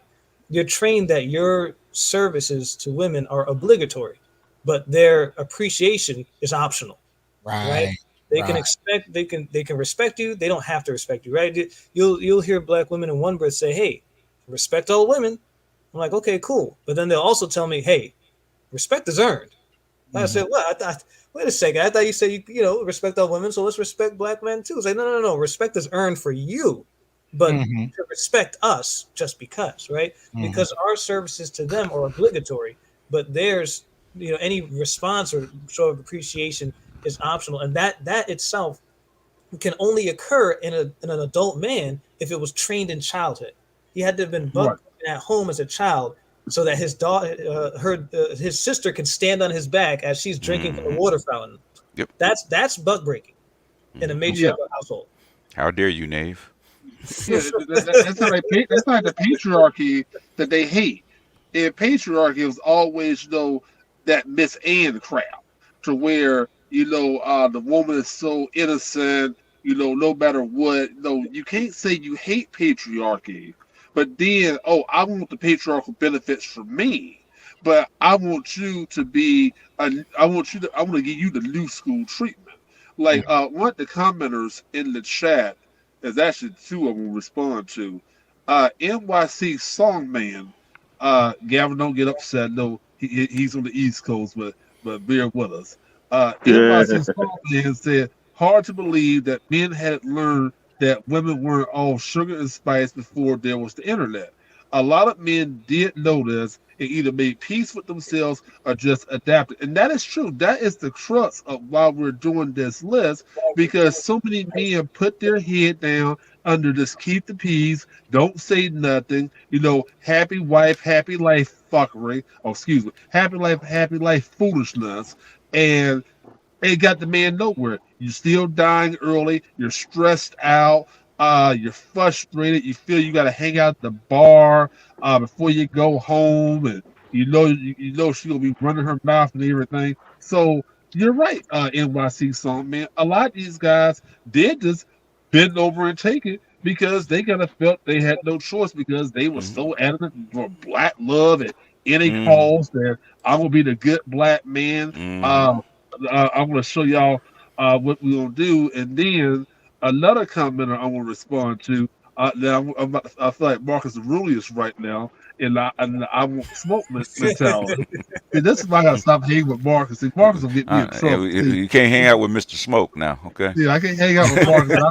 I started doing things like taking the fights. But Carletta Kelly is in the comments and was saying, y'all need to change the women you are around.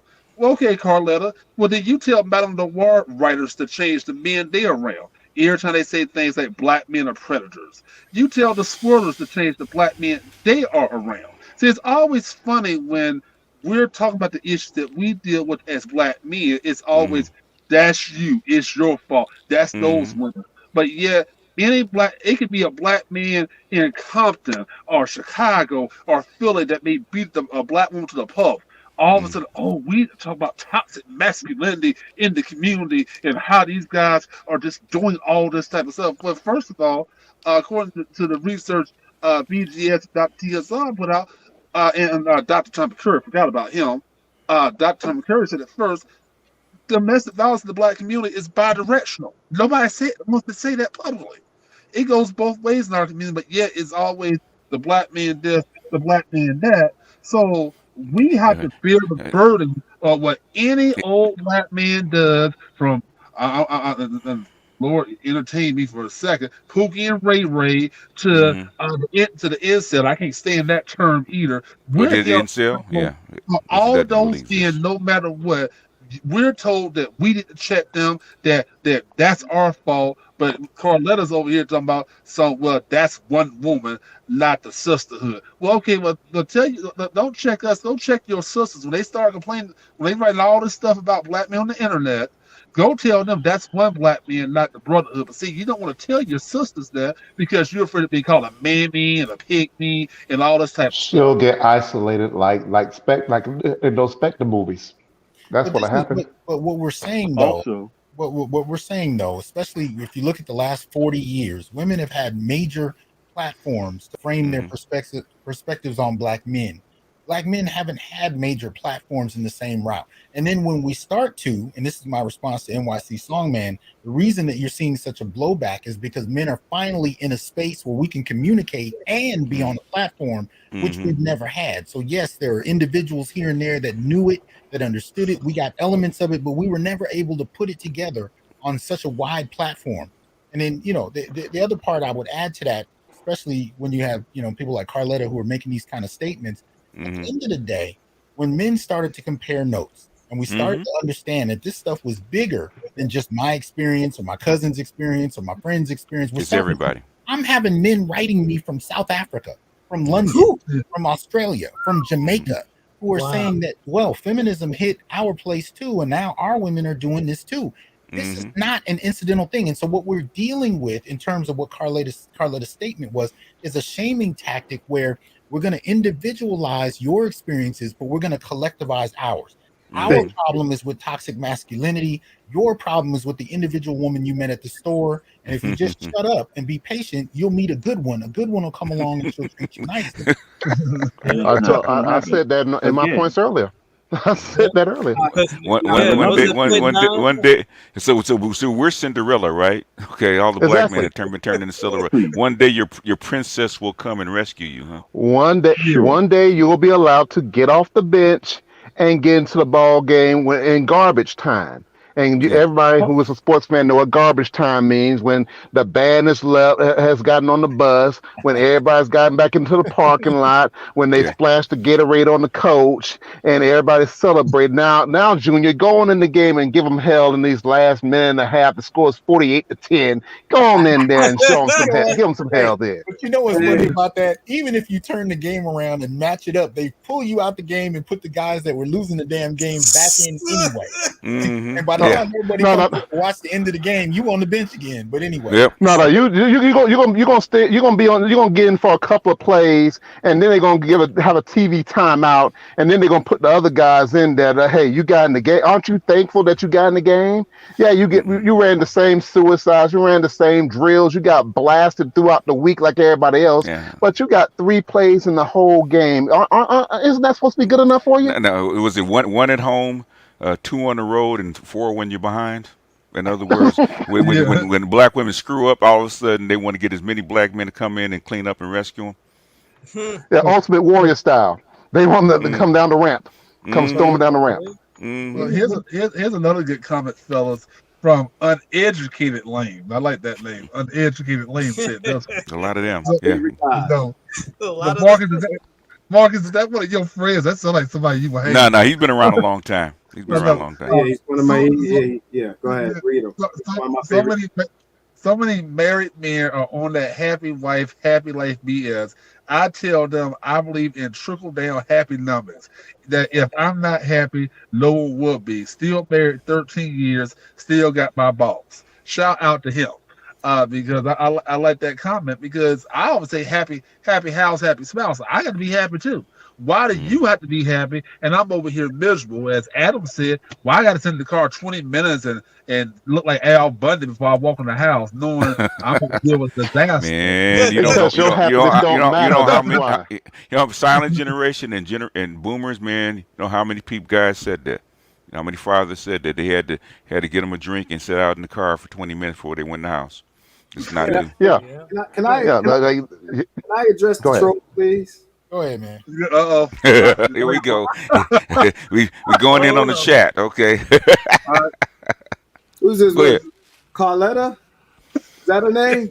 Yeah. Her name is Carletta Kelly. Yeah. Okay. I know Carletta. She's a friend of mine. All right. Well, why don't she come up? We don't have time for all of that. Okay. We're gonna close down. I remember this. We're in a lecture hall, folks. Hold on. We're gonna let Marcus go. We're gonna close not long after that. So I want to make sure you guys get your comments in. Go ahead, Marcus. All right. What I hate is this gaslighting that women do. Mm-hmm. With their omerta, where they pretend that they don't know any women of the sort that we are speaking. Good one.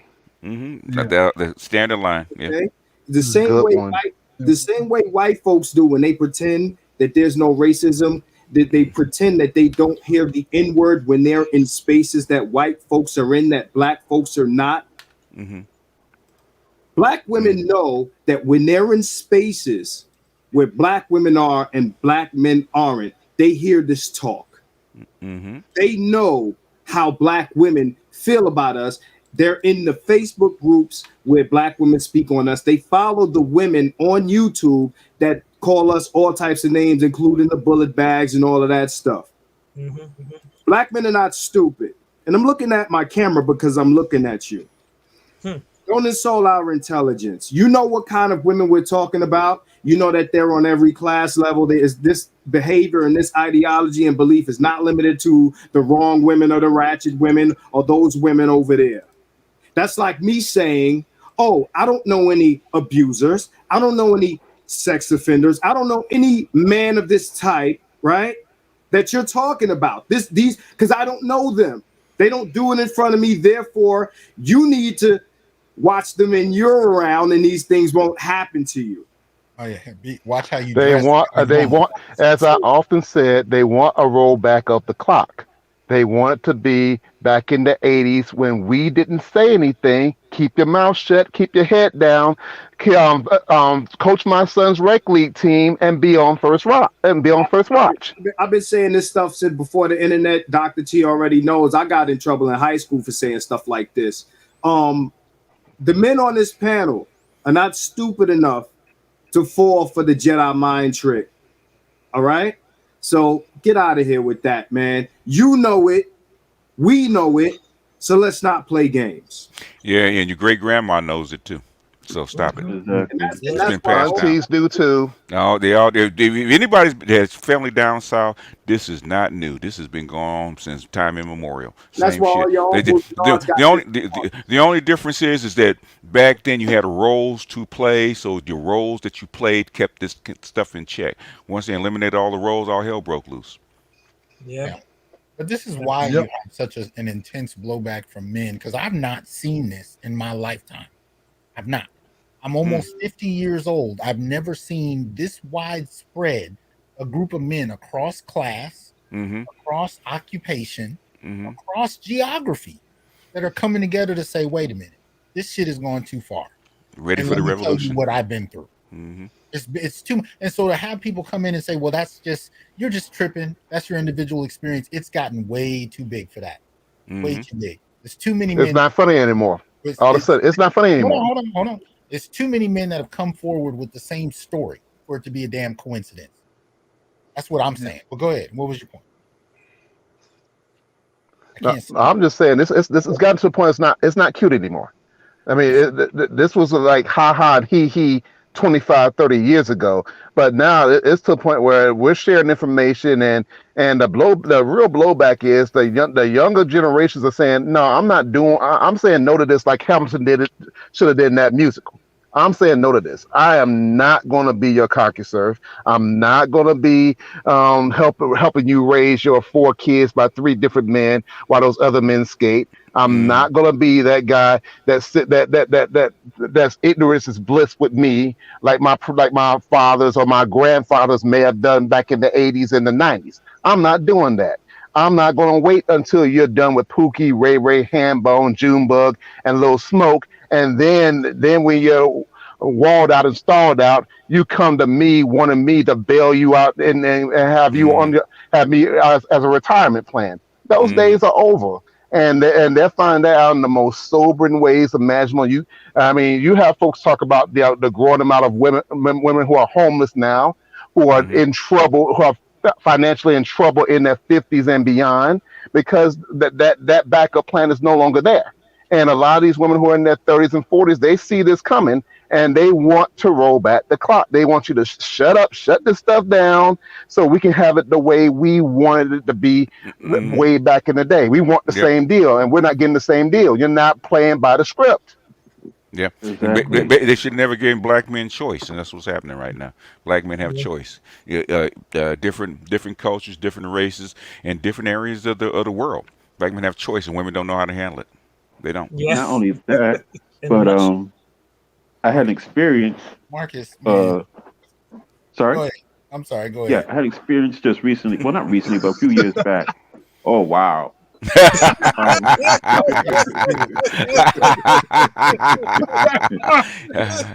Thou art not shit, sir. I just want to tell you Wow. that. Too much, bro. Jesus. Okay. Jesus, yeah, after 60, it is Jesus. Yeah. What I love to see. So I was working out of my job a few years back, and it was around flu season. Caught a little bit of a cold, sneezed, and when some sisters were in the area walked by, looked at me like, okay, like I had like the bubonic plague. White woman said to me, "Well, God bless you." Hmm. Yep. Within 30 minutes later, the same sister that walked back, well, first off, the white woman that said God bless you, not only when she went on her lunch, she brought me back an orange juice, a bottle of orange juice, said, "Here, Gavin, hope you feel better, okay? Take care Hmm. of yourself." And she's married. Hmm. Cute looking, blonde hair, beautiful, blue eyed white woman. The Hmm. sisters that were right behind her and saw her do that, they Hmm. gave me the evil eye. Like, wait a minute, Hmm. you didn't even say bless you when you passed me the first time. You look like, and you look at me like I was shit. Hmm. Now you Yeah. come back, you see a woman showing you due respect as a Hmm. man, Hmm. and you still got problems. Like, is damn if I do, damn if I don't. Wait a minute, No, you didn't do a Hold on. damn thing. They you looked at you. Oh, you messing up the game. hold on. She's messing up the game. They Hold looked on. at you like you had draped domania. You were a Wait, slave hold that on, the. people. Hold on. Go ahead, Doc. Dennis has to go, so I want to shout that out. DJ, appreciate you coming up, man. Appreciate the contributions. We're going to close out real soon, but I just wanted to say, Carletta dropped another statement where she says, actually, that is Oh one of the no. reasons why these kind of women exist, because a whole generation of men didn't say anything. Accountability is a community Oh, responsibility. please get Oh out. my Now, god. Get the hell out of here. first, a minute ago, it was that these were just the women we met. Now Yes. Yeah. is something that's collective, but it's men's fault. See, Yes. this is Yeah. the whole point. Accountability has never been something that black women as a collective have had to address. They've never been held accountable. This is what what's the sister who was out on the 80s in the talk circuit talking about this. Shahrazad Ali. This is Sure. what Yeah. Yeah. she was saying. She was Hmm. saying that black women have never been collectively held accountable for No. their contributions. Nobody is saying black men haven't contributed to the negativity in the community. Nobody's making that argument. What we're saying is black women have been held in a position where they've not had to be accountable. And Hmm. now when we do start to hold black women accountable, it's well, those are the individual women you met. You know. Yeah. And then after that, when there's too much pressure brought on it, then it's well, it is your fault as a group because you all let it happen.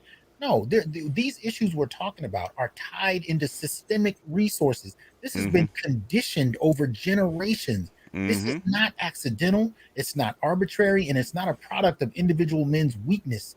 It is a collective response. This is why we went through Errol Miller's piece on Jamaica, because the same shit that happened in Jamaica happened in the United States. That's why we went through the Kerner Commission. Policy. Yeah, Kerner Commission, the Monahan Report, basically the Dr. Clark's Dark Ghetto, Frazier, E. Franklin Frazier's Oh, Negro yeah. family, W. Du Bois, Philadelphia Negro. This it's a long list, a long line of things that have been said, that have been known and been ignored. Like I said, Doc said he's got a PhD. A lot of this stuff he'd never even heard, okay? And scholars knew this stuff a long time ago. Stuff's been around a long It's time. not talked about in that way. But I do want to so Dennis said he had to roll. So DJ, if you got a closing statement, I'm gonna let everybody give a closing statement. We'll start with you since you had said you had to go to, the quickest. So DJ, you want to say anything closing out? Oh, he came back in. I don't know. Okay. Well, I guess I'll just. There he No, is. There he is. What's up, DJ? no, not really. I mean, no, not really. At this point, I was about to hang up the phone till you called in. I just want to say thank you for having me on your show. It's been an honor to talk to all of you. That's a lot of you guys I really look up to, and keep it going, because we're gonna need it for these next few years. I can tell you that. Okay. Much appreciated, man. Let me get. So I'm gonna take you down, DJ. Gavin, give us your Yes. closing thoughts. Just say thank you for allowing me to be a part of this panel. And a shout out to Late Night Coder, who in the comments said, laughing out loud, that orange juice needs to be in a museum. Wow. Oh my goodness! Wow! I feel like Chris Rock had been slapped. Wow! It was a GI Jane joke. No. Whoa. But all right, Gavin, appreciate that, man. Mhm. Let me close you out. All right. Let me see here. Brother Dominic, go ahead and give me your thoughts, man. Well, thank you for this opportunity, and thank you to the audience for coming in on here for this late hour to talk about this. But this is just the tip of the iceberg. I want to write more about this later on this week in our magazine at DominicMag.com. That's DominicMag.com, because it needs to be talked about. And black men have always said this stuff, but it's always been kept back, ignored. We never had our own platforms, but I'm so glad that we have more brothers creating platforms so we can tell our story unfiltered, unbrossed, and unbiased. So that way we can get our story out there, that other young men can hear this, they can exchange notes, and that can begin to have some real black male empowerment. All right. Much appreciated, man. Y'all support Dominic Magazine. Check him out. Where can they find it? We're online at DominicMag.com. That's DOMINIQUEMAG.com. Now the new content will be out by Tuesday. So in the meantime, check out some of our throwbacks there on the homepage right now. Okay. All right. Appreciate that, man. Appreciate you. Send it to Doc so we can actually put a link so people can actually find you. Okay. All right. Let me get to Marcus, man. Go ahead and close us out. You ain't shit, Marcus. All right, so it just kills me that black men are being blamed, us, powerless, conquered, we own nothing, we have no control over nothing, but it's our fault that we didn't, anything that we do to instruct or to add our input into anything gets pushed back by the same women who will blame us for crashing the vehicle that we weren't driving. Okay, that doesn't work. That doesn't wash. Okay, black women for the most part are the custodial parent. Okay, and they fight for that right. I mean, we're in Western, culture, so it's not just black women that get that; it's white women also. But black women do everything they can to remove the male influence from the house, and our culture is unique with that. So it is your fault, whatever the outcomes associated with that. If you remove the man from your child's environment, or you had a child out of wedlock, hardly knowing this guy, the other day I called them, bathroom stall babies. Okay, if you had a bathroom stall baby, you don't get to blame the man who didn't agree to be a father on how your child turned out. You raised them. I don't blame the person that was not there for the crime or the murder for the murder. If I wasn't there, I didn't do it. You're going to jail. I'm not complicit or anything. Okay? Miss Carletta Kelly, you are very aware of how black women feel about us because they're very vocal about it, and even more so in spaces where we are not. And you are in plenty spaces where there are no black men, and you know how black women feel about us when we are not of service to them. Okay, so when you talk about the type of women we're dealing with, we're talking about the female black kind. That's what we're talking about. So the Jedi mind trick that, these aren't the droids you're looking for, mind game that you're playing here. All the nerds laughed. Call me out. Look, I'm a nerd too. I made the joke. At the end of the day, you can't insult our intelligence, and the next generation of men are gonna know more than we did. That's it. All right, man. Appreciate you, Marcus, and for the last minute jump in. Appreciate that. No doubt. 100. 100. All right. So y'all make sure you support the Keep It 100 channel on YouTube. Let me get Brother Adam. Since this was your post, I want to get your final thoughts on this, and I want to thank you again for coming up last minute. But your thoughts? Yeah, thanks for having me. Thanks for having us on. I think this it helps build on, or is grounded and rooted in a lot of the concepts that you created in others in the spaces, the gyno-pedestal framework, the understanding that we are in a gynocratic culture, right? And one of the foundation ideas is that we know the outcomes of this sort of buck breaking that occurs in a matriarchal household, right? The outcome, you get males that are submissive, men that we see the results. We see that this also part of it is that they're not invested in, right? Because you don't invest in a slave, right? Besides just buying tools, that's about it. And so you see how boys, there's no investment in them, but there's a lot of these controlling strategies used. Yeah. But yet we also have people say, well, where are the black men who are supposed to be at these protests? Where are the black men who are supposed to lead? Where are the black men who are supposed to be earning such and such? Well, we have to create them. They don't come from anywhere. They don't come from nowhere. They have to be created. And then, the natural next question that I get asked is, well, then what does that look like? What do we do that will help them? Well, as you know, you have your the WordPress that shows the black male political agenda. That's part of it. That definitely is it. I would say more than 50% of it. But another, each solution that people could look at is the same exact way you invest in your girls, invest in your boys. People are scared to admit that. They want to suggest every other type of solution. We saw that on the lead attorney's channel that time, where hey, for the woman, I would do all this. Okay, well, if that works for her, why wouldn't it work for him? Right? If we invest in our girls a certain way, if we expect higher grades from them, if we use autonomy supporting parental strategies, right, where we affirm their humanity, affirm their personal choice, then why don't we do that for our boys? If we want the men who will be leaders, if we want the men who show up at these protests, if we want the men who will make such and such, then we must create them by investing in them. That is the only solution. And buck breaking our boys will only lead to our own collapse and detriment. Which it is. Absolutely. We've seen it in real time.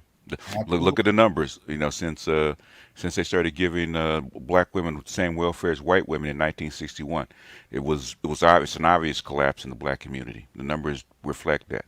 So it is what it is. Well, Adam, appreciate it, man. Appreciate you coming up. Appreciate the posts and appreciate the willingness to be flexible with the time, man. I know you're busy. You're on East Coast time. So and keep doing that emotional labor, Adam. That's right. That's right. Thanks, brothers. All right, man. You take it easy. You got me with that one. All right. Peace. Peace. Okay, so BGS, I want something a little different. I want you to actually close out by responding to a post. But let me say a few things first. First, shout out to Hannibal, Randall, and Michael for the Cash App. Appreciate that support. Make sure y'all support the channel if you will. Also, I want you guys to make sure that you support the Institute for Black Male Studies. There's a new lecture posted that you guys might want to check out. Here we go. It's on the left. It's called "Off the Plantation: Black Male Politics." It's going to. If you don't see any other video by Doc, that's the one you got to see. Much appreciated. Yeah, that's the one you got to see. If you don't see any other one, it's worth the money. If you don't see any other video on Institute, that's the one you got to see. So check that one out. You can go. I put the link in the chat, and you can go there and check that one out. But support the Institute for Black Male Studies as well as the Onyx Report. But so let me take this off here. So I want you to close out by responding to this gentleman here.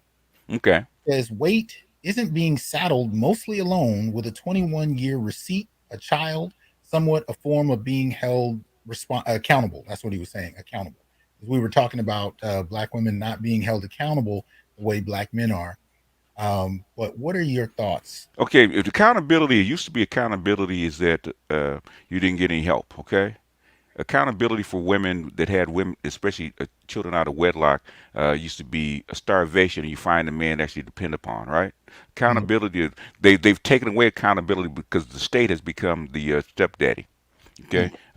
In fact, Marcus said that the 21, that 18-year-old or 17-year-old or 20-year-old gets what? Food stamps. They get educational benefits. They get child care. They get tax credits. They get, a whole list of things that come along with their child. So that's not accountability. In fact, I had a woman who had 4 kids, 2 of them out of wedlock, and we went round and round and round to the point that said, "Oh, how do you stop this from happening?" She said, by holding women accountable. How do you hold women accountable, right? By taking away those benefits. Okay. We just did a video on the welfare cliff. Okay. That shows you how many benefits that women, and Black women especially, get for being a broodmare for the state. It was obvious when as soon Monahan Scissors happened in 1961. As soon as Black women got benefits, independent of their men, all this stuff took off. Okay, they're not being held accountable. They actually a floor, like Doc says, there's a glass floor underneath Black women, or all women. Period. Black women take advantage of it. It's not even close. Okay, why do you think so many Black women actually started going to college? Because they took away some of the welfare, but guess what they give them on the other side? They gave them more child support and more benefits, educational benefits. So a student, a 4.0 student that's a Black male has less of a chance of going to college than a single mother that has a baby. Hey, hold on one second. Wait, Gavin. Yeah. You keep popping back up. Is everything good? No, my phone is just tripping. I apologize. Okay. Did you want to say something? No, I just want to say to Master BGS, but I'd also ask Master BGS, could you do you have an email? Sometimes I could contact you for content and also StreamYard account work, or also join some of your platforms. StreamYard account. But I've been on StreamYard. I got a Patreon. I put in my email account. I don't know what you mean by the StreamYard account. What do you mean? You have to email me about it because I'm not sure about what you mean by StreamYard account. Is you want to put some content on my platform? Is that what you're saying? No. Not put. Okay. Maybe sometimes might suggest something. That's all. Oh, okay. I'll put my email in the chat. Okay. If not, I always got my Twitter listed and all that kind of stuff. I kind of took my email down because I kept getting trolls. Okay. But I'll put it in. No, it's okay. Okay, so I'm gonna take you down, man. You guys can communicate in the private chat. But to your point, BGS, this is something that I was going to share later in the week, but I think it's appropriate. This is something I found off of Dennis's Facebook page, and I shared it. Let me go ahead and put it up.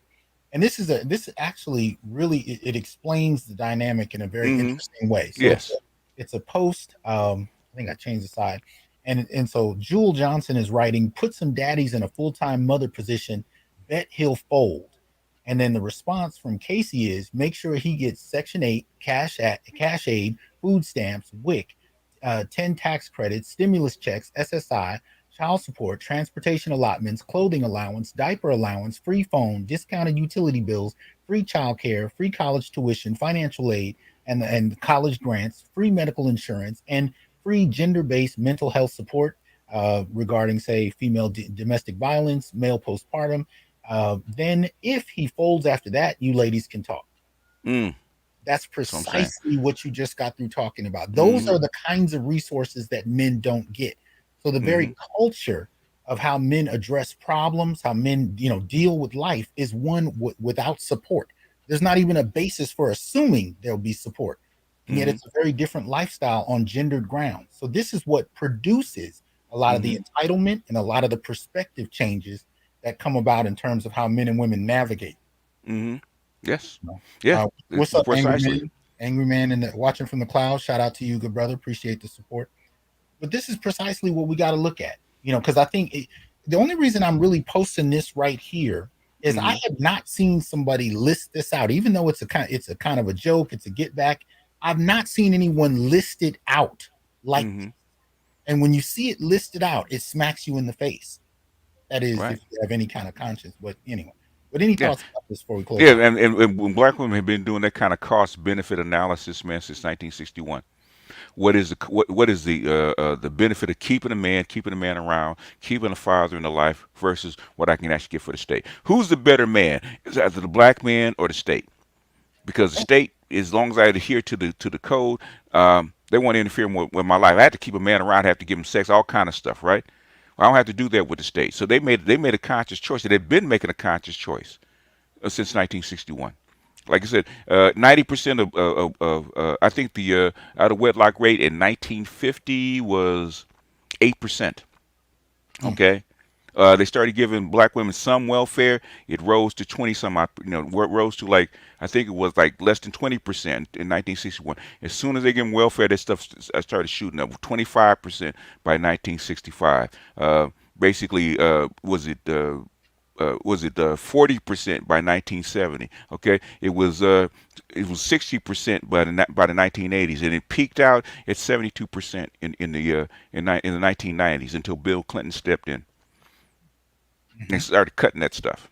Yeah. This is basically we've always been a gynocratic people, but just like any culture, any kind of seed, any kind of program, it needs fertile ground to actually be laid in for it to grow. Okay, and under Jim Crow, there was no fertile ground. You had to have a man, otherwise you and your children would starve. Now you had a series of men. That's where the Gynopotesto, the Africana Kinship Network comes from. Okay, you lose a man, you got to pick up another one. That's like a black men are the best stepdaddies, because we're used to being plugged in to a ready-made family.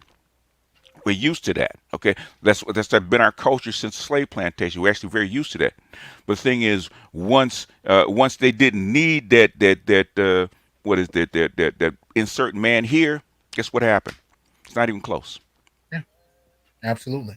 That places an individual average black man against the state to compete to see who could provide a more secure lifestyle indefinitely, and how many individual men can do that, especially in regard to the welfare cliff you brought up before. And if you're not familiar, go look up BGS Edmore's video on the welfare cliff, and it will definitely fill you in. He talked about it a little earlier, but you need to see it in depth. Yeah. It was it $50K, $50,000 is not enough. No, but I appreciate you coming up last second like this. So thank you. Any closing statement? Anything else you want to add before we close? I mean, what I'm saying is that I'm saying to what's your name, Carlotta. Okay, we this is just the tip of the iceberg, sweetie. Me and Doc, we talking in the background, and stuff that we put out is nice. Like Chris Rock with the G.I. Jane joke. Okay, that's a nice one. Okay, you don't want us going in, because once we go in and start digging out in the crates, this is global. Okay. Because we actually present it to you in a nice way. We can actually really go in and actually go in hard. We haven't. So you need to, like say, keep our names out your mouth. All right, man. Appreciate it. All right. Yeah. All right, people. So again, appreciate y'all coming in. This was an impromptu. I normally don't go on weekends, but I had to kind of go in on this one. But anyway, wish you guys well. Hope you guys enjoy the rest of your evening, and I'll see y'all tomorrow. Peace.